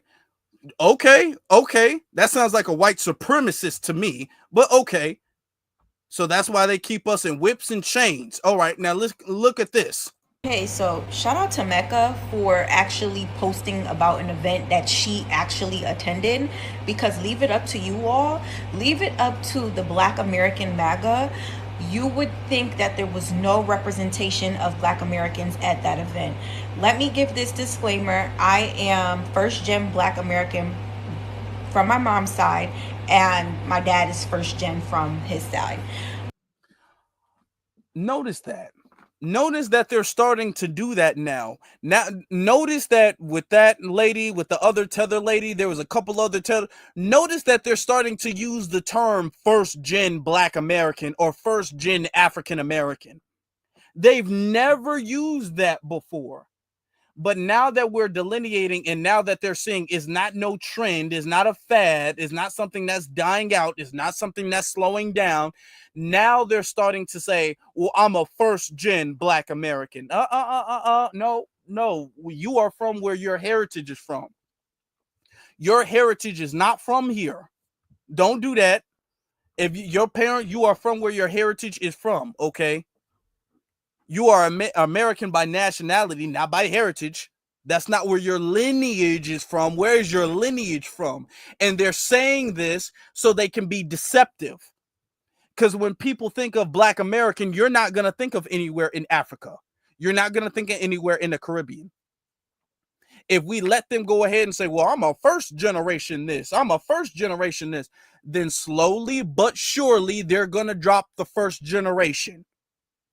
They're just going to start saying, well, I'm a Black American. And we're going to get into that, but let me let it play. Let it play. The comments I'm seeing are so xenophobic. There's no way that we could literally be in a recession. We're not in the middle of a recession. We're knee deep in a recession. And the only answer that you all can come up with as to why Essence Fest was not as lit or not as popular or maybe not as packed as previous years is because it's no longer being ran by Black Americans. Give me a break. During this time of year, flights can go anywhere from, because it is expected that Essence Fest will be held in New Orleans. I've seen flights for $500. The average American do not have a savings account with $1,000. You think they're going to spend $500, right? With increased layoffs, lots of instability in this economy, $500 to go to a festival? Use your common sense. And you're trying to deflect and save face. It's not working. It's really not. Shout out to my brother Ayo, okay, from Virginia for the Cash App. I see it. No, it's not that people couldn't afford to go. That's not why. That's not what people are complaining about. People are, even though y'all did create more fees and stuff like that y'all never done before, but no, and it's not us being xenophobic. Now, they'll sit up there and say, when we want our culture to be respected, that's xenophobic. And we don't understand what's going on. We're xenophobic for asking for our culture to be respected, all right? But what will happen is they won't say anything about tethers like this. I'm sick and tired of hearing a lot of people saying things about Black people this, Africa this, and that. Let's get some facts straight. If you hate Africa so much, that's fine. Don't try to find out where your ancestors are from. It's okay, you're born here, accept that. We accept that too. But we never force our narratives on you. that are over here or people who claim to be born over here. That's fine. But you guys find it so okay and normal to... First off, you guys have been trying to force your narratives on us with the whole we pretendians and we all African and that's y'all. Y'all been trying to do that for the longest time. It hasn't worked because we are the predominant culture here. That's why y'all have failed. But don't act like y'all ain't been trying to do that. Like y'all just come in peace. You clearly don't. Talk nonsense and say stupid things about Africans or the people that migrated from Africa to the United States like it's the end of the world for them. Listen, let me tell you something you don't understand. Just because we come over here to adventure into things does not make us less of who we are. You should be actually grateful for the fact that Africans come over to the United States or to the other countries to help liberate you guys from the things you don't even know.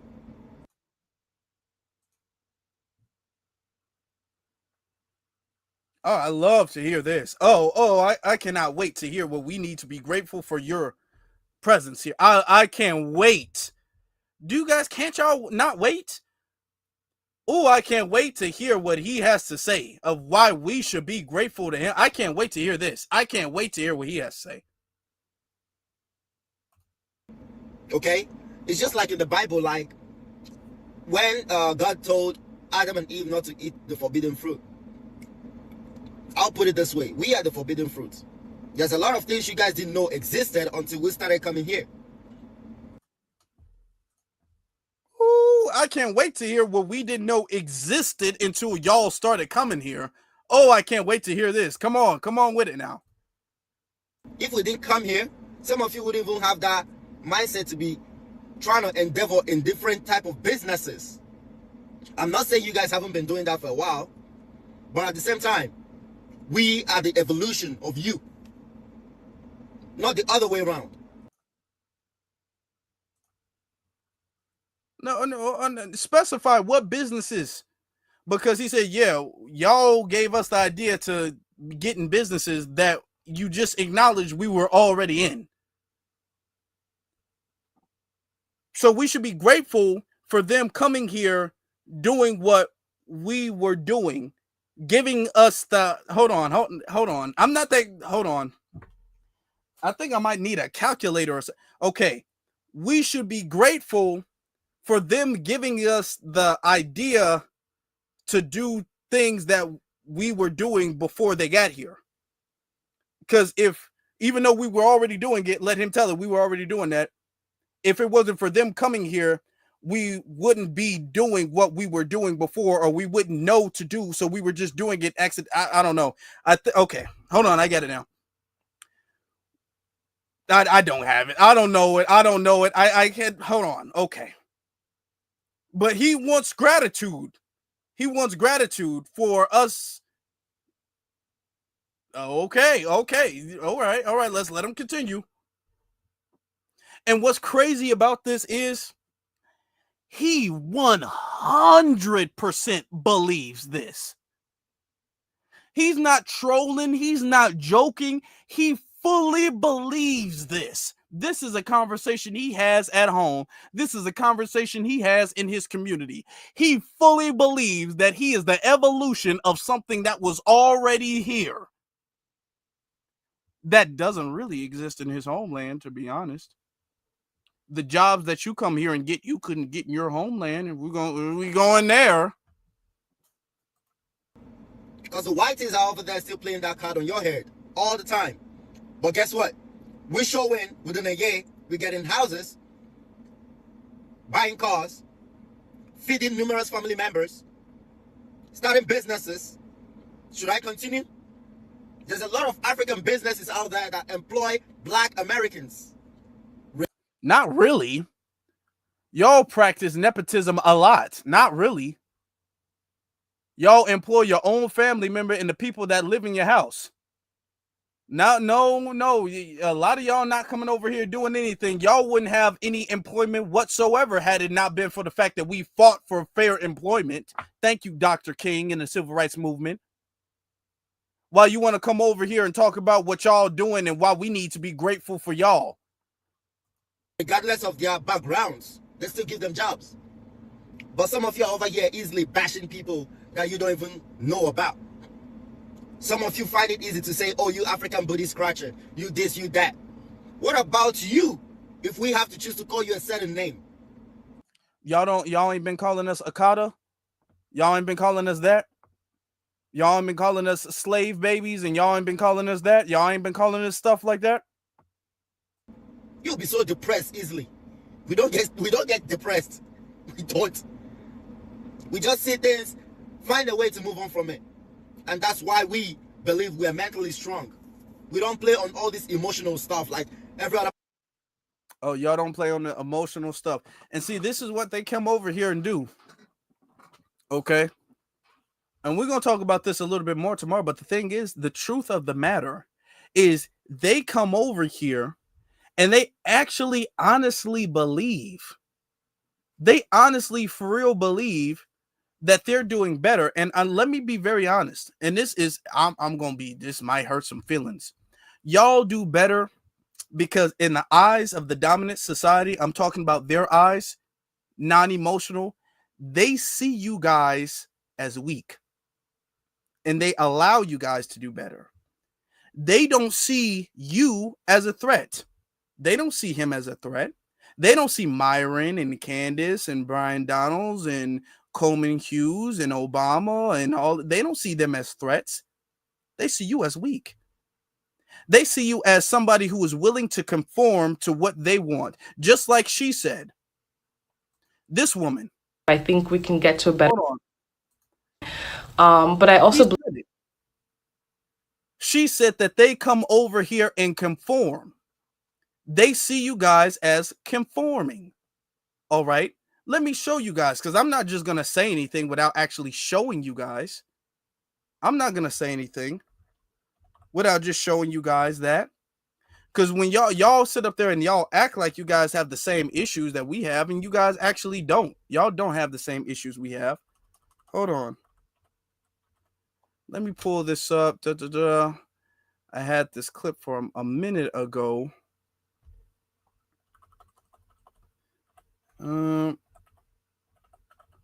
Where is it? Where is it? Hold on. As I'm playing that, I actually want to get to this other clip while I'm playing it real quick. Hold on. Where is that clip? Hold on.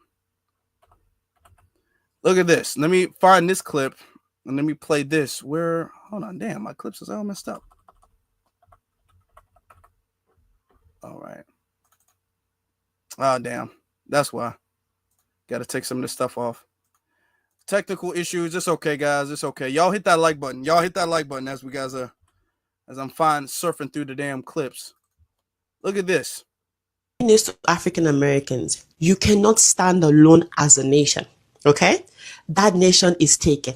It's called Africa. The Essence Festival exposed a lot within the Black community for me personally, because while I was making a video about the cancel culture of Black people, there was a silent war going on within the Black community, and it's between the African Americans and the Africans. I found it. I found the clip. Now, when we say that you guys don't necessarily face, because y'all say, well, hold on, when we get pulled over, we all face the same thing. Now, I'm never, as somebody who is against white supremacy to the bottom of my soul, every fiber and bone in my body, and I've always been that way, will always be that way, will always live the rest of my life this way and die this way. Okay?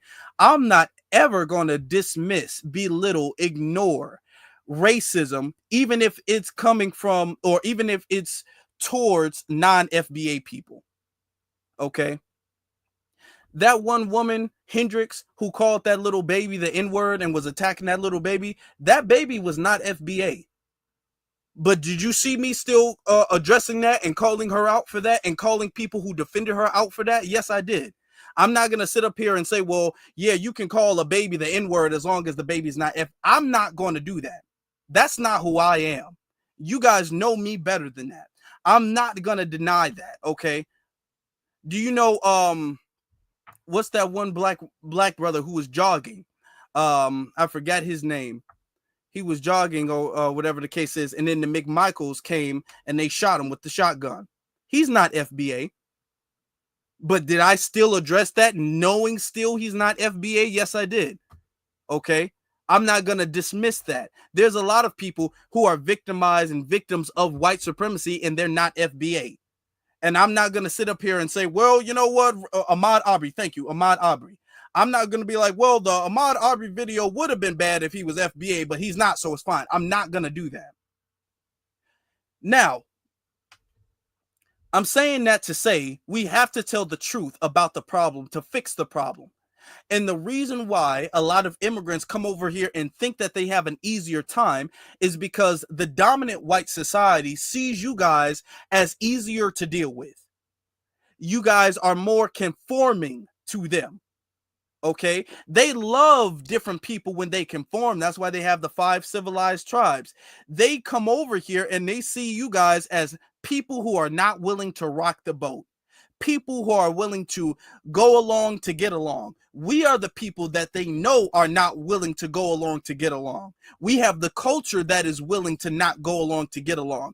They see you guys and they see a lot of you guys be all like, okay, if you're immigrant first, if you're your tribe first, you're easier to get along with. So they favor you guys. And I want you guys to see this. Hold on. Tonight with a judge who makes life-altering. Pay very close attention to this. We begin tonight with a judge who makes life-altering decisions for families and those with disabilities, now accused of making racist comments and using shocking, derogatory language. Thank you for joining us for 7 News Detroit at 6. I'm Mike Duffy. 7 investigator Heather Catallo joins us now with more about why an Oakland County probate judge has been removed from her docket. Heather? Mike, a high-ranking probate court official says he's been recording Judge Kathleen Ryan's statements for years. Even though probate court administrator Edward Hutton says he's been harassed by Judge Ryan, he says he does not want this to be about him. Hutton says he's coming forward now because he wants to protect the people who have to face Judge Ryan in the courtroom. The Honorable Kathleen A. Ryan presiding. Good morning. You may be seated. After more than 13 years on the bench, Oakland County Chief Probate Pro Tem Judge just to keep this in mind, she was on the bench for over 13 years. Imagine how much damage she could do in 13 years as a judge. Kathleen Ryan is out of her courtroom. Chief Probate Judge Linda Hallmark removed Judge Ryan from her docket last week, announcing that a complaint about internal allegations of unprofessional conduct was sent to the Judicial Tenure Commission. Judge Ryan was arrested in 2021 for domestic violence, but those charges were later dismissed. And now she's back in the headlines. Well, if you're black from any other country, you're doing way better. If you're an American black person, then you're a lazy piece of Hold on. Hold on. Did you hear that? If you're black from another country, you're doing way better. If you're American black person, you're a, hold on, what you say? A effing lazy piece of shit. That's what she said. Okay. That's what she said. All right. So when we say these things, we understand that, yeah, it's racism, okay, but there is a particular target on our backs that's not on everybody else's back. This isn't to dismiss what you guys are going through. We're not here to dismiss that. Somebody is saying Ahmaud Arbery was FBA. I was told that he wasn't, but we know Botham John. We know there are non-FBAs that go through white supremacy. I'm not here to dismiss that whatsoever. We're not here to dismiss that.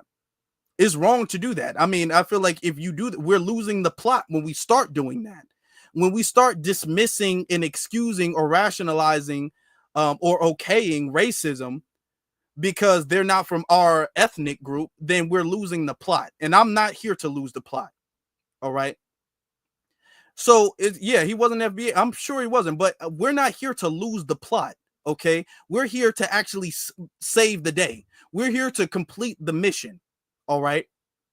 But with that being said, you guys, and the reason why she's saying this is because too many, not all, because yeah, you do have your Dr. Ben Yakinans here. Yeah, you do have your Minister Farrakhan's here. Yeah, you do have your Stokely Carmichael's here. Yeah, you do. And you still have some today. You still have some that are alive and well and doing good work today and are probably here right now watching live. Today, you still have some. And salute to you guys. We still acknowledge you guys. We still acknowledge you guys. But the thing is that culturally, you guys come from cultures that are coming here with an agenda to conform to whatever white people want you to be like. And when you guys come from that culture, white people see you guys as easier to deal with. And just like that judge, oh, if you're black from another country, you're okay. If you're American black, you're a lazy piece of, oh, okay. You see that there's still even an ethnic bias in her racism. Yeah, oh yeah, she's racist, of course. But there's a double hatred for our ethnicity in the racism. Okay. So when we say stuff like racism affects us all, of course we can acknowledge that, but we're not going to acknowledge that racism affects us all and there's not a special or unique targeting towards us specifically. There's a very unique targeting towards us in particular.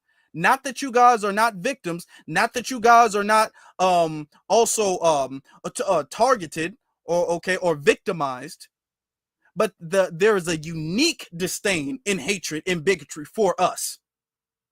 All right. And that's because we come from a culture that they are aware of that is not going to conform and does not want to assimilate to them. And as you guys have just expressed, you guys come over with the agenda of I'm here to make money and not rock the boat. That's the reason. And the only way to solve that problem is we got to tell the truth. And we already know it. You guys got to tell the truth. And you guys got to go home and tell the truth about that. But you're coming over here playing dumb and thinking that we're going to make room for you that we're not going to do. Now, getting back to her. Essence Fest isn't about breaking news to African Americans. You cannot stand alone as a nation. Okay? That nation is taken. It's called Africa.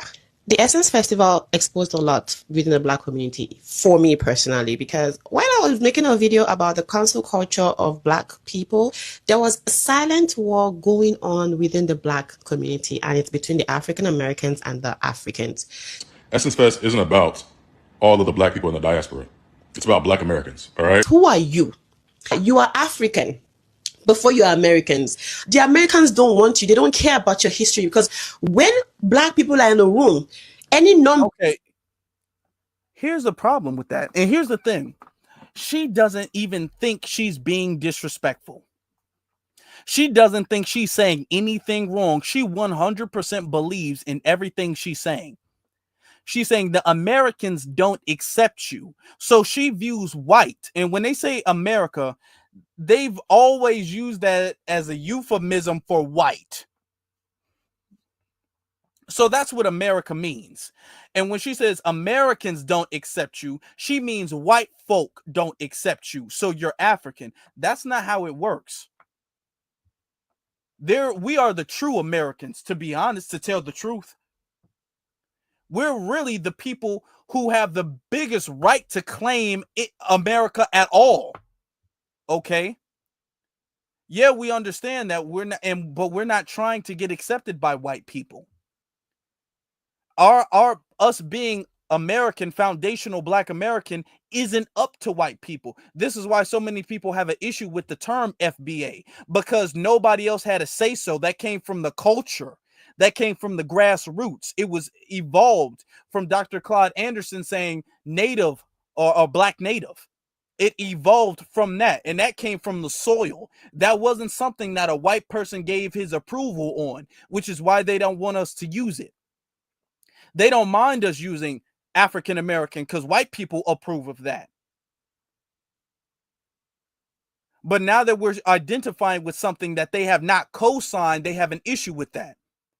So our Americanness is not determined by what white people think or want.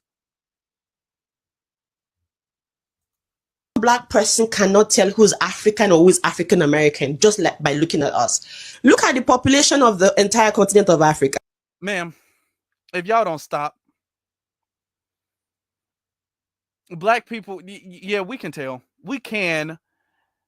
And here's the thing. I think a lot of people, they don't want to acknowledge that because to Africans, saying that you look African is saying that you look ugly because they see Africa as ugly.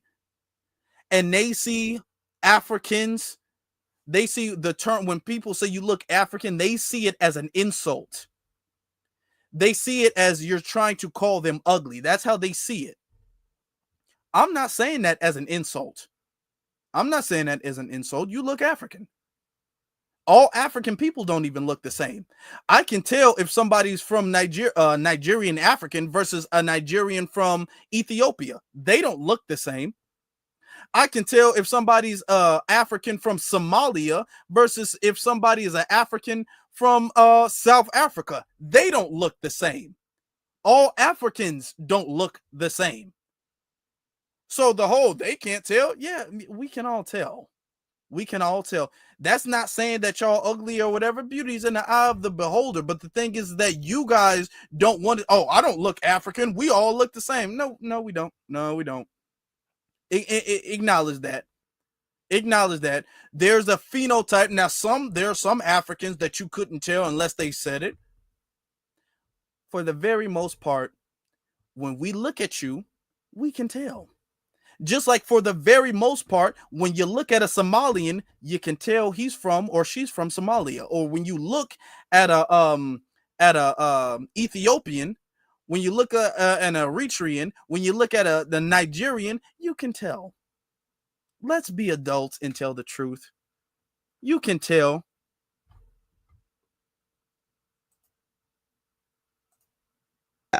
You decide to remove yourself from the continent and stand alone. I remind you that when it comes to global platforms, Africans are actually winning. Like, I'm sure you know how to use Google. Africans are knocking it out. Like, you are literally fighting the winning team. When you look like the winning team, wouldn't it make sense for you to just join the winning team? And are you standing against Africans when you're supposed to be standing against your oppressors? Africans are winning and Africans are knocking it out, but nobody can say what they're winning and where they're winning. Where are Africans winning?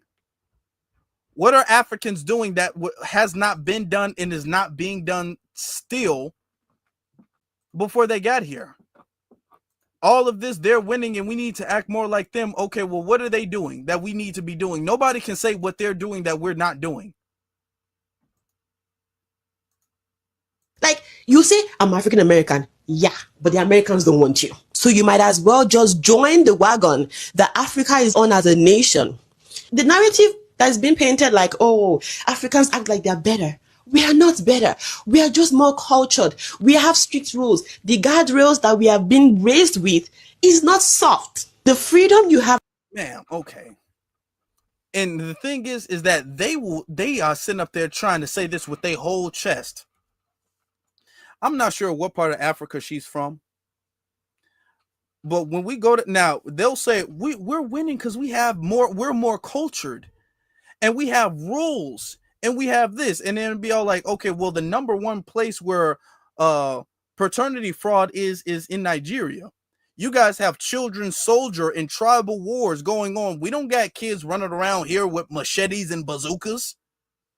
We don't have what y'all have going on in Africa with forced female circumcisions and active slave trade. We don't have stuff like that going on here. Y'all winning what?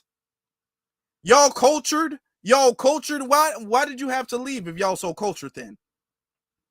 Y'all come, a white person come over, y'all rolling the red carpet, letting Asians and white people be the chiefs of y'all village. We don't have, what culture is that from? Y'all still got big statues of white Jesus. So what culture? What, y'all more cultured?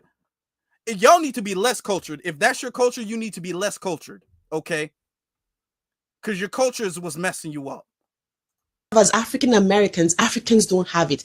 We still answer to our elders. African children are raised deeply into culture. Culture comes with respect, standard, morals, and a lot of things. African Americans on the And I don't want to beat up on the kids. I really don't. But when you guys say that, can we also acknowledge the fact that we got kids running around kidnapping other children with bazookas and machetes? You got whole pirate gangs and stuff like that of children. In America, we don't have kids with a damn kidnapping other kids with at gun. We don't have that here. We don't have that. other hands are very free people. You have the most freedom I've seen on the planet, apart from Caucasian, right? So it's not like Africans are acting like they're better than you. Africans are just more cautious than you because we can't afford to mess up. Because we are being cautious, you think we are being arrogant. Our parents are still paying for our tuition. We are never too grown for our African parents. It's not anything to do with you. It's just the upbringing that we have. Africans in diaspora have spent so much money to live abroad. They cannot disappoint the elders. They cannot disappoint the family. They are working really hard to let their family members know we have made you proud, okay? The competition is within us. It doesn't have anything to do with any other person. The only cancellation we are afraid of is the one from our family. Do you understand? So when I see a lot of people say, oh, Africans act this way, Africans are proud, it's not intentional. It has nothing to do with you. Why is there a Jollof versus Jambalaya competition at Essence Fest? That's not needed. The way we fight over nonsense as black people just pisses me off. Why are we fighting over jambalaya and jollof? No, it's not the. First off, here's the thing. You guys are. It's not being proud. It's being arrogant and naive. Because you guys will sit up here and downplay all of the negativity that you guys bring. You guys bring a lot, and I'm saying this to tell the truth. There's a lot of negativity that you guys will bring, and you guys will downplay that. If we point out that there are gang members, and we all like, hey, that person is Haitian, they'll be all like, why is it relevant that that person is Haitian? It's relevant that the person in the gang is Haitian because it's also relevant to you guys when a doctor becomes Haitian, or when a Haitian, becomes a doctor. When a Haitian becomes a doctor, when a Jamaican, when a Nigerian, when you guys become doctors, it's where you're from is relevant. Now, when you guys scam, when you guys commit crimes, when you guys do fraud, when you guys do all of that stuff, then where you guys are from is not relevant then. No. Y'all coming over here scamming, doing frauds, lying, scheming, committing crazy acts of violence or whatever. So yeah, every time they do that, we got to bring that up because they'll dismiss that at all. They won't acknowledge that whatsoever. No. Y'all coming over here with a lot of problems. The same problems you guys thinking you're fleeing from, you're bringing here, which is why we're calling that out. At Essence Festival, it's a Black Nation festival. Regardless of where the nation is located. As long as black people are there, we are the nation. Why are we trying so hard to cause a division within the black race? There's just one black race. There goes the Africans again. Let me tell you something. You cannot wash off the color of your skin. Even if you are bright skin, your hair is still thick. Your body physique is different, okay? Your DNA shows that you're pretty much African. Stop trying so hard to disconnect yourself from Africa as a continent. Be a part of the winning team. Continue to build and fight with the winning team. Trying to stand alone makes no sense. You are not going to win. You're going to be loud, make a lot of noise. But when it comes to top position globally, you always find black people there. And they're mostly Africans. If there's one continent that every other person is worried about, it's the African continent. Whether they like it or not, they have to make room for leadership. And Africa will be on it. So you might as well just stop fighting. Americans join the winning team. Y'all not winning at home. There is nowhere where you guys are winning.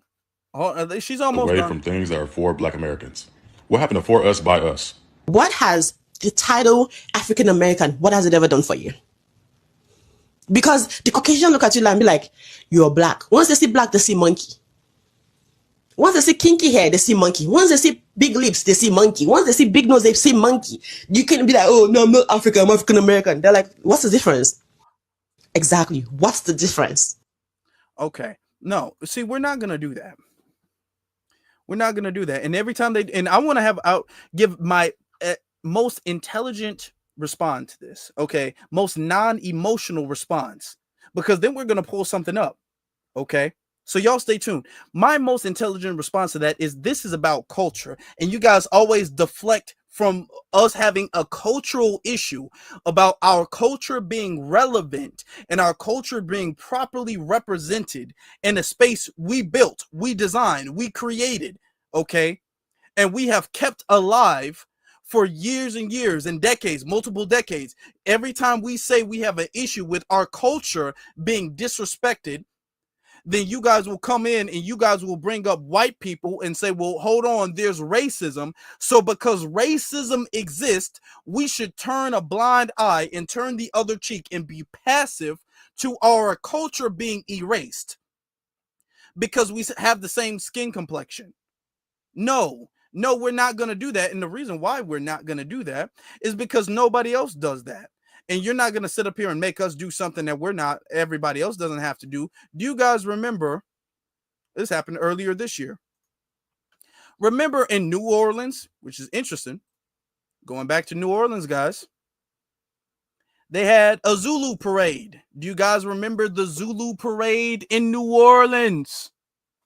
Okay.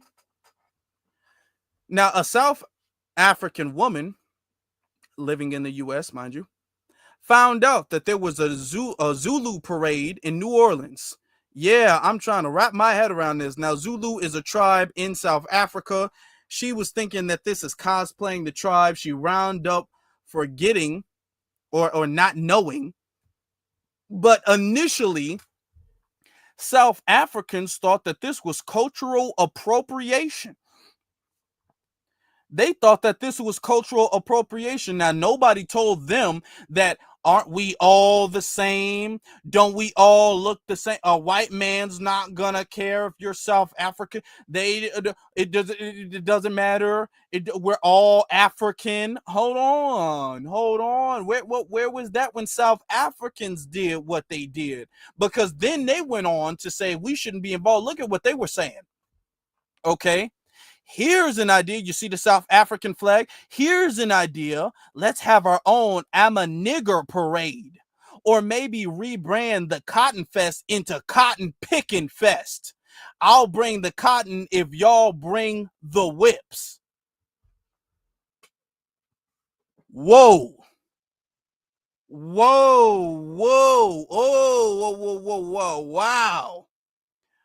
Hold on, where's Charlemagne? Charlemagne, where you at, Charlemagne? Hold on, everybody, where y'all at? Y'all can't wrap your head around the fact that we want to have our own culture. Now, when South Africans was on that type of time, I didn't see a single Pan-Africanist say shit then. Excuse my French. Y'all wasn't saying nothing when South Africans was on that. Mind you, living in America, but y'all didn't say that then. Talking about I'll bring the cotton if y'all bring the whips. Y'all sound like white supremacists to me. And it was several other ones. Hold on. Then you have this one. Black Americans are the worst version of black people there is. Oh, wow. Aren't we all from Africa? Aren't we all from the motherland? And when the cop pull us over, we all the same, right? Huh? Where was the Pan-Africanist then to talk about how this is xenophobic and this is divisive? So it's okay. It's okay when they're divisive, because they're not even just being divisive. They're attacking us like they are white supremacists.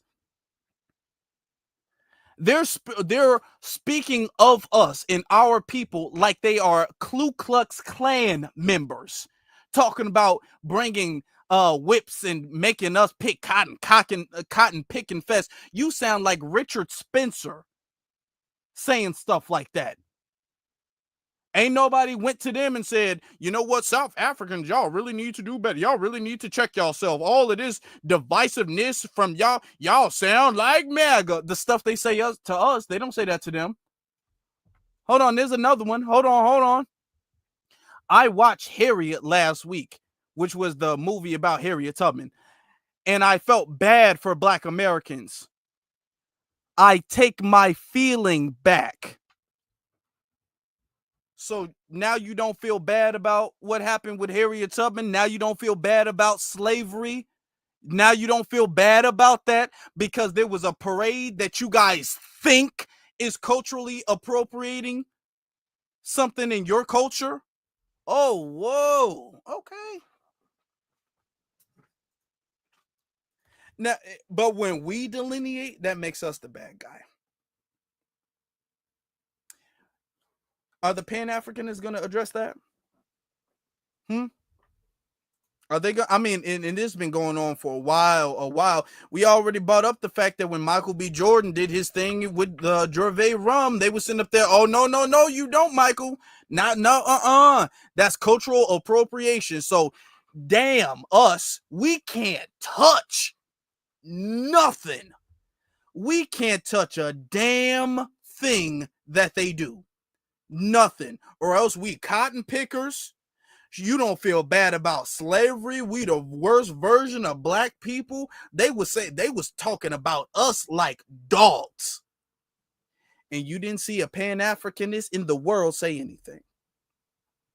You didn't see nobody call them divisive. You didn't see nobody call them xenophobic. You didn't see nobody call them a hate group. You didn't see nobody call them a cult. You didn't see nobody call them any of the things that they call us. You didn't see nobody call them nothing. We just get beat up and abused and disrespected and finessed, and we just got to accept it. Oh no. See, now this is one of the reasons why we're saying, okay, you know what? As far as let's take the delineation thing all the way. Let's take that all the way. Because you guys are hypocrites when you guys preach about unity. You're hypocrites. You don't believe in anything that you're saying. Because if you guys did, you would hold them to the same standard you're holding us to, but you're not. You guys are not doing that. This is why we're saying what we're saying now. And now that we're saying that, now you got people talking about how they want us back because we essentially have left the Pan-African train. We've left all of that. That stuff is gone now. It's over with. Essence is just a sign of something. Is just really the final note, another page, another chapter, signifying that we're gone. And they want us back because they have a culture of finessing us and finessing our goodwill. So now all of a sudden we're this big family, according to the African Union. It's getting crazier and crazier. Oh my fucking God. Before I set this up, I want to give a shout out to Jasmine. That's the sister right here, standing on lineage business. Appreciate her. Y'all, how the fuck did Black Americans end up joining an organization and we don't even know that we joined it? If y'all knew we joined this shit, please get in my comments and tell me that you knew we joined this. So now the streets is going crazy, y'all, because apparently the African Union, right, the AU has added a 6th region, and the 6th region is us. And we don't know shit about this. Oh my gosh, let me show y'all the receipts. This shit is crazy. Let me show y'all the receipts. Okay, y'all, so AU 6th region USA Foundation. One voice, one people, one Africa. African Union 6th region global. What the fuck is this? African Union 6th region global promotes, and it tells you all the different things it promotes. Okay. No more lies. The road to justable reparation. How the fuck and what the fuck are these people doing? Exactly. We serve the global community of African diaspora. How the hell you serving people that don't know who the fuck you are? The African Union 6th Region Global is an organization dedicated to representing and advocating for the African diaspora worldwide as an extension of the African Union. We serve as the 6th region, uniting people of African descent living outside the African continent and friends of Africa. The AU6RG works towards fostering collaboration, economic development, and cultural exchange among people of African descent globally, while also advocating for their rights and representation within the broader African Union framework. I don't know who the fuck these people are, because the diaspora is up in government voting against shit that helps Black Americans. We strive to strengthen bonds among friends of Africa, people of African descent, and contribute to the advancement of the African continent and its diaspora. Y'all finna get us in some shit that we don't want to be in, because them friends of Africa is them countries that's over there colonizing them right now. Learn more about our mission, initiatives, and how you can get involved in building a stronger, more connected global African community. These people are also collecting donations, y'all. This goes on for a minute, so let me jump in here. I want you guys to keep this in mind. Haitians applied to be a part of the African Union and were rejected. They were rejected. The African Union just adopted us unknowingly. Unbeknownst to us, we were adopted into the African Union because Africa understands that we have cultural and economic power, and they want to use that to their own benefit. The African Union wants to use foundational Black Americans' cultural relevance and our economic power to advance their cause in the continent. It's not a reciprocal relationship. It's not a two-way street. Is not a sign of Pan-Africanism. It's not a sign of unity. It's a sign of exploitation. That's what this is. And that's what she's expressing right now. This thing done started in fucking Ontario, motherfucking Canada. We ain't even fucking there. We don't live there. African Unity, 6th Region, USA. Then they tell us all the other people, I guess, that's involved in shit. Okay, and then it tells you about the little member states and regions that it is broke up into different regions. Up here and divided us like the Europeans divided fucking Africa, y'all. What the fuck? And this started in 2000? What? I don't know. And this is what it says. The goal of each region and state: to mobilize people of African descent in their organization to be a part of the umbrella African Diaspora Initiative Network, AU 6th Region USA, work with and implement the AU 6th Region USA programs of action and commissions, promote Africa in a positive light to undo the negative narrative about Africa, which is negatively impacting trade, investment, and tourism. They out here using us. Mobilize African diaspora and to create an extensive and professional African database according to commission sectors: education, healthcare, agriculture, tourism, finance, and IT infrastructure and energy. Mobilization plan and action based on the declaration. They got our whole damn thing. They use words like Declaration of Independence, Constitution, all kinds of shit. Mobilization in support of all business professionals, all business chamber of commerce, entrepreneurs, organizations, and non-governmental agent organizations, NGOs, within the diaspora. They want access to all our shit. To achieve this goal, we intend to conduct various meetings in regions across the African diaspora in the United States based on the Diaspora Declaration's guidelines in the realms of African Diaspora 6th Region. The AU 6RU USA is committed to promoting and sustaining linkages with the African diaspora in trade and investment, science and technology, information communication technology, ICT, travel and tourism, communication and transportation, energy and cultural industries. We will continue to design and develop platforms for educators, professionals, and scholars from Africa and the diaspora to enhance our developmental agenda. Okay. Now, this shit here is in Georgia. So, Stone Mountain, Georgia, where y'all at? Because I need to know what y'all know about this shit here.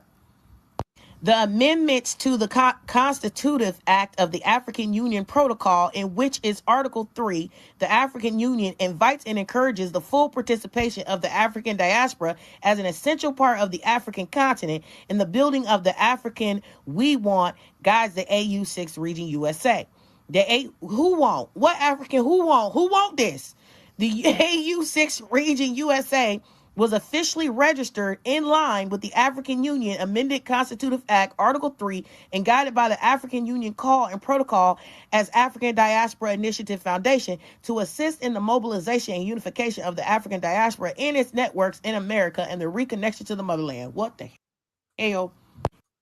Now, the video goes on for a good minute, but first off, shout out to Jasmine. Again, shout out to Jasmine for that. Shout out to Jasmine for that. But you guys get the point. You guys get the point. Let me tell you something right now. Let me be abundantly clear. No jokes. I'm not joking. I'm not playing. As far as us being a part of the African Union as it stands right now, that's rejected. We are not going to accept that. No. No.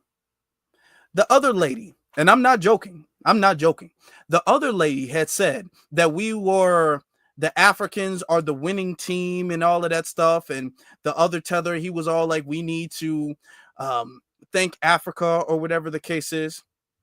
Let me let something be known right now. And I'm being so serious with this. There is no team you guys have. You don't have a team. FBA is not the winning team. We are the team. There is just us as the team. It's not our team and your team. You don't have a team. Your team does not exist. I'm being very serious. I'm not trying to be hyperbolic. I'm not trying to be dramatic. I'm not trying to be facetious. There is no team. The African Union, that's not a team. Carrick, that's not a team. There is no team. Okay? You guys are copycats of us. And as of right now, I'm being so serious. As of right now, it is either you do as we tell you to do, because we are the team. We are the Michael Jordans. We are the LeBrons. We are the Kobes. We are the team. We're the leader of the team. We're the best player on the team. We're the owner of the team. We are the director of the team. We are the coach of the team. We are everybody on the team. We play every position. We're the quarterback of the team. We're the wide receiver of the team. We're the linebacker of the team. We're the owner. We're everybody of the team. We own the team from start to finish. It is only what we say. Only what we say will go. Okay, this is not a democracy. At this point in time where we are right now, at this vital point in time, we do not need a democracy with the African Union. No, you guys will either conform to what we have to say, or you guys will not conform to anything. Either what we say goes or nothing will go. I'm being very serious about that. You're not going to sit up there and sneak us into your union and have us conform to your union. That's not going to happen. You will do what you're told or you will do nothing. That is it. As far as the movement against white supremacy, as far as the movement for reparations, as far as the movement for black empowerment, just in general, we've been the people who've been putting the points on the board. And what we've done is, even though we've been the people putting the points on the board, we've allowed everybody to have an equal share of the trophy. No. If we're the people putting the points on the board, we say what the team does. So you know what? Now the team has new uniforms now, and it's red, white, and blue. That's the team uniform. It's not red, yellow, and green. It's not red, black, and green. It's not none of that. Now the team uniform is red, white, and blue. And sometimes if we're out of town, you know how they wear out of town team clothes, then it'll be, red, yellow, and, red, gold, and black. It can be either one of those teams, depending on where we are. We're the ones who make the team uniform now. We're the ones who change the team name. We're the ones who tell what the team is, where the team goes. I don't care if all of the African continent agreed on the African Union. If I say it's rejected, it's rejected. The players don't tell the coach what to do. The coach tells the players what to do. That's the way that works. And the owner tells the coach what to do. We're the owner, we're the coach, we're the players. That's what we do, okay? You are a rookie at best, all right? We're not going to sit up. You've been on the bench for 4 quarters of the game, and then you want to come up calling shots. You're not calling nothing. You are to sit on the bench, and you are to follow our instructions the way we give them to you, okay? If we do not tell you what to do, you don't have the permission to do that. Because that's where we are at this point. That's where it is at this point, all right? As far as the whole African Union and we're going to help them, did you guys ask our permission? And now we got to treat you like children at this point, and we don't want to have to do that because we have other things we have to focus on. Whose permission did you ask to even invoke our name? Excuse you. Excuse you. You do not have our permission to do that. No, you don't. Before you involve us in anything, you need to come just like a parent, just like a child has to go to their parent and get a permission slip to go on a field trip. You need to come and get us to sign off on you involving us in anything. All right? You do not forge what you did is you forge our signature. No, you don't get to forge our signature. We need to have our signature there. We need to have a damn thumbprint, a drop of blood, a voice note, the retinal scan. We need to have all of that before anything flies. The reason why is because you guys can't do it. You can't do it. It's okay. It's okay to tell the truth. You can't do it. Because if reparations is up to you, we will never get them. I hate to say that, but that is the truth. I don't like to say it, but that's the truth. If reparations was up to the African Union, we will never get reparations. If reparations was up to CARICOM, we would never get reparations. We wouldn't even be discussing reparations. If it was up to you guys, the world would end before anybody got reparations if it was up to you guys. The world, the planet Earth would end with every soul on it, and white supremacy would still be the global system if it was up to you guys. So if you guys can't do it, if y'all can't make that final shot, if y'all can't throw the ball the way it needs to be, if y'all can't dribble the ball down the lane, if you guys can't make the touchdown, then we need to pass the ball and give the ball to somebody who can make the touchdown. If we are the only people who can make the touchdown, then why are we giving you the ball? Why are we letting you call the shots? If you can't throw the ball down the field, why are we giving you the ball? No, no, no. We've been the one throwing the ball down the field. We've been the one catching the ball and making the touchdowns. We've allowed you guys to try it, and you can't do it. You can't do it. So at this point, we're going to be unapologetic in telling you guys you will not get the ball again. If you were a coach on a team and the team, it was 50-50, you only got a couple minutes left, are you going to give the ball to your best player, or are you going to just give it to anybody? You're going to flip a coin on who's going to get the ball? No. At the end of it, okay, and you see this with all different types of sports, at the end of it, if it's a close game, you put your best players on the field. That's who you put on the field. Okay, I know he was playing for the longest time. He needs to get back up and back on the field. And the thing is, we can't rest because y'all can't get anything done. Look at Akon City. Y'all can't get anything done. And there's not enough of you guys who are even on code among yourselves to do that. That's the reason. Not that you guys are inherently stupid or not that you guys don't have the resources, but you guys, there's not enough of you guys on code necessary for it to get anything done. All right? There's too many of the tether class, the scammer class that run your communities. We don't allow it to run ours. So now we're at the final quarter of the game, and we have to give the ball to the best player. So that's us. So since we have the ball, and it's our job to carry this game to victory. It's our job. The victory is on our shoulders. The team is relying on us to make this touchdown. So that's fine. Since the team is relying on us to make the touchdown, we make all ALL of the decisions. We make every decision without question. Nobody else. No, nobody else. At this point, I rarely want to hear your input. We make all of the decisions because it's all up to us. Either we win or we all lose. Everybody loses. So since we have to be the ones to defeat the bad guy, to make the touchdown, to win the game, we make the decisions. What the African Union needs to be doing is they need to be coming to us and saying, how can we help you? No, we're not here to help the African Union. If anything, you guys need to be coming here with hat in hand asking, what can we do to help? That's all I want to hear from you all. That's the only thing I want to hear from any one of them, CARICOM included. They need to be coming here and saying, hey, just tell us what to do. Give us the instructions and we got you guys. That's the only thing. I'm not hearing, no, well, we want to go this way. You're not going any damn where because you guys can't do it, clearly.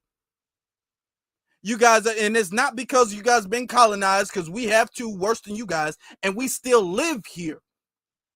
You guys do it because your culture is screwed up. And there's not enough of you guys on cold, okay? You guys have tribalism that is internalized in your community like a damn cancer. The tribalism in Africa and the Caribbean is a cancer to them. And that's the truth. That's the honest to God's truth. And we can't let them lead anything because they're not going anywhere. So at this point, all of them need to be coming here and saying, what can we do to fall in line and to help what you guys have going on? And we need to hear nothing else from anybody else. That's the truth. I'm not joking. I'm not playing. I'm not even being dramatic. That's the only way we're going to get anything done. If we don't do it that way, we will never get anything done. That's the only way it can work. It can't work another way. It can't. It won't. Let me get to some of the super chats.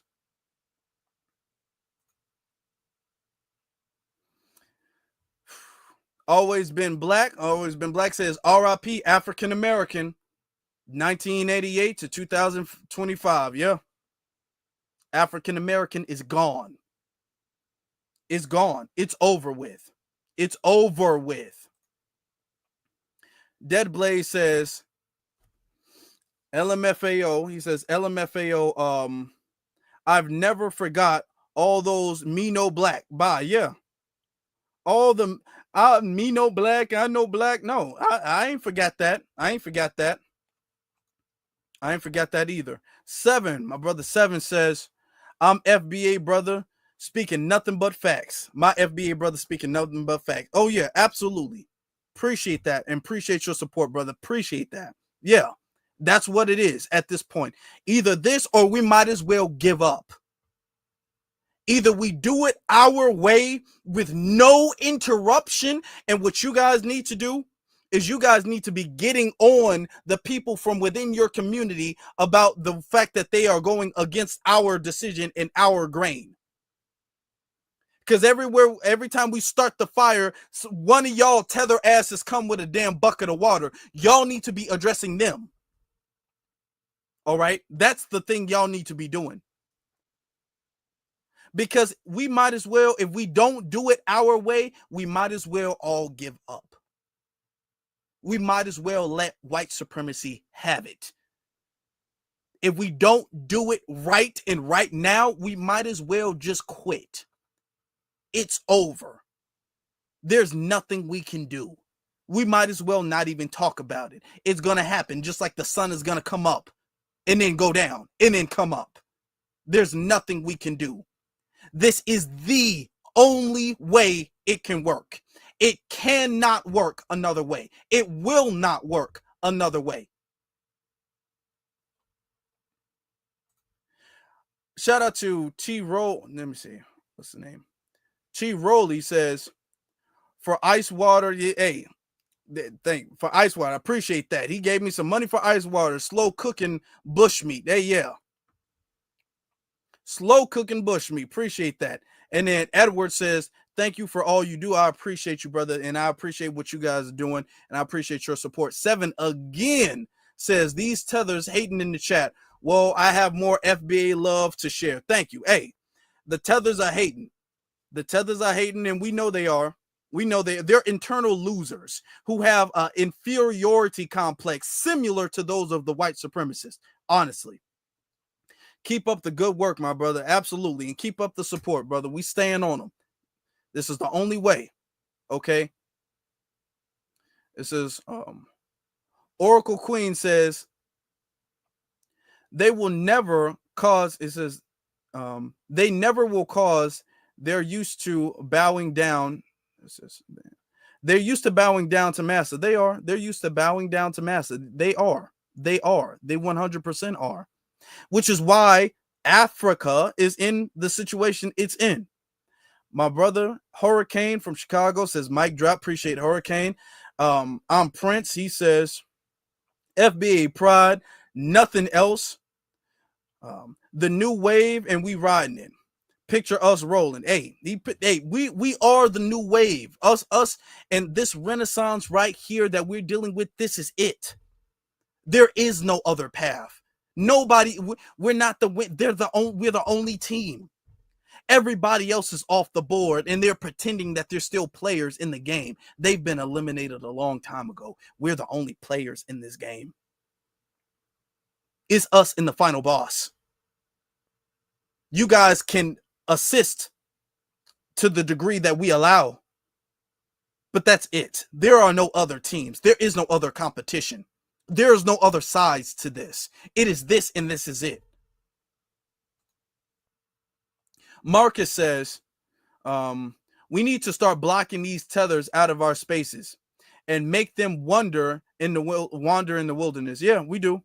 We don't allow them to sit up there and disrupt anything we got going on. Hurricane says, tethers hate and FBA bake. Yeah, I like that. Tethers hate and FBA bake. They better fall back. They better get out the way, because we're not stopping nothing. We're not stopping. We're not slowing down. We're not easing up. We're not doing any of that. This is the only way we can win. This is the way. And there's nothing else besides this. I'm not giving up. And I don't think you guys are either. Because that's just not what we do. That's just not in our culture to do. That's not. It's not in our culture to give up and to throw in the towel. That's not in our culture. So we're not going to do that. But because we're not giving up, and because we know what we need to do, we're not going to allow other people, because their feelings may be hurt. We're not going to allow other people to disrupt what we got going on. We just won't allow that. We can't allow that. That will destroy everything. And we can't allow that. It's not just disrespectful to what we have been doing. It's disrespectful to all of our ancestors, to your parents, your grandparents, their parents, their parents, their parents, children that you may have. It's just disrespectful for all of them to say, we're at this point, and we let it go. We fumbled the ball because we let them take over. We fumbled the ball because we had to listen to them because we're all from Africa. No, absolutely not. They will get in line or they will get left. And I don't feel any way about it. And neither should you. Well, family, this is part 1 to a part 2. I got to bring a lot of stuff up with part 2. We've been on for almost 3 hours. Been on for a good minute. What I need you guys to do is I need you guys to make sure you guys hit that thumbs up button. Let's hit that thumbs up button. Let's get these thumbs up popping in here. Let's hit that thumbs up button. Let's hit that subscribe button to let everybody know that we're growing and we're continuing doing what we're doing. And this is the way. And let's hit that notification bell. Let's do that. If you guys didn't get the notifications, that's fine. You guys can follow me on my social media. The link is in the description. But making sure that you guys hit that thumbs up button is very important. It's very, very important. And welcome to all of the new subscribers. This is the way, y'all. And this is the only way. Now, with that being said, I want you guys to come back tomorrow, because then I got to go into a deeper dive into the things. I kind of touched the surface, but I wasn't able to really address it the way I wanted to. Okay, so I got to have a part 2 to this tomorrow. So y'all make sure y'all come back for that. All right. And with that being said, my family, my exceptional people, Black first to every single last one of you all. I hope you all have a good one. I appreciate you guys watching. We had some cash apps, and I appreciate the cash apps as well too, from 50s is fabulous, and brother Kerman, appreciate you for the cash apps. Thank you so very much for everything that you guys do, for your watching and your supporting, because we're all in here together, doing this together, moving together, and we're locked in, and I appreciate you guys. All right, so thank you. You all have a good night, and you all stay blessed.